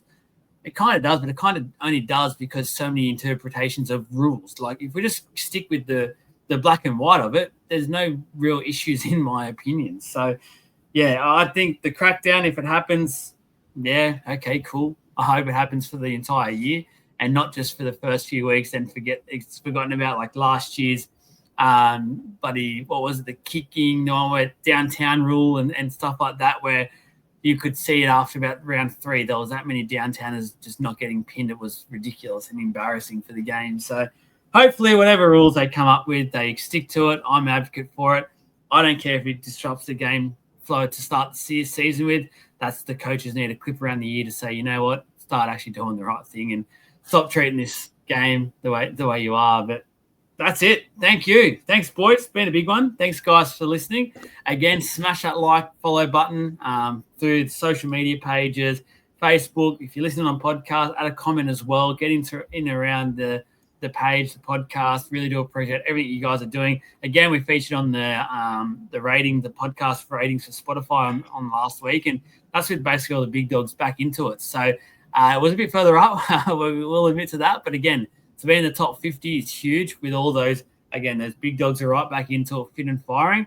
We're still batting well above our weight, I feel like. So thank you very much. We appreciate it. Legends Group, please get there. Boys, thank you. Time for us to hit the hay. Hopefully after you guys have listened to that, it just makes you more keen for footy season and hasn't put you to the hay. So catch you tomorrow night for a podcast episode. See you, Trav. See you, Jake. See you later.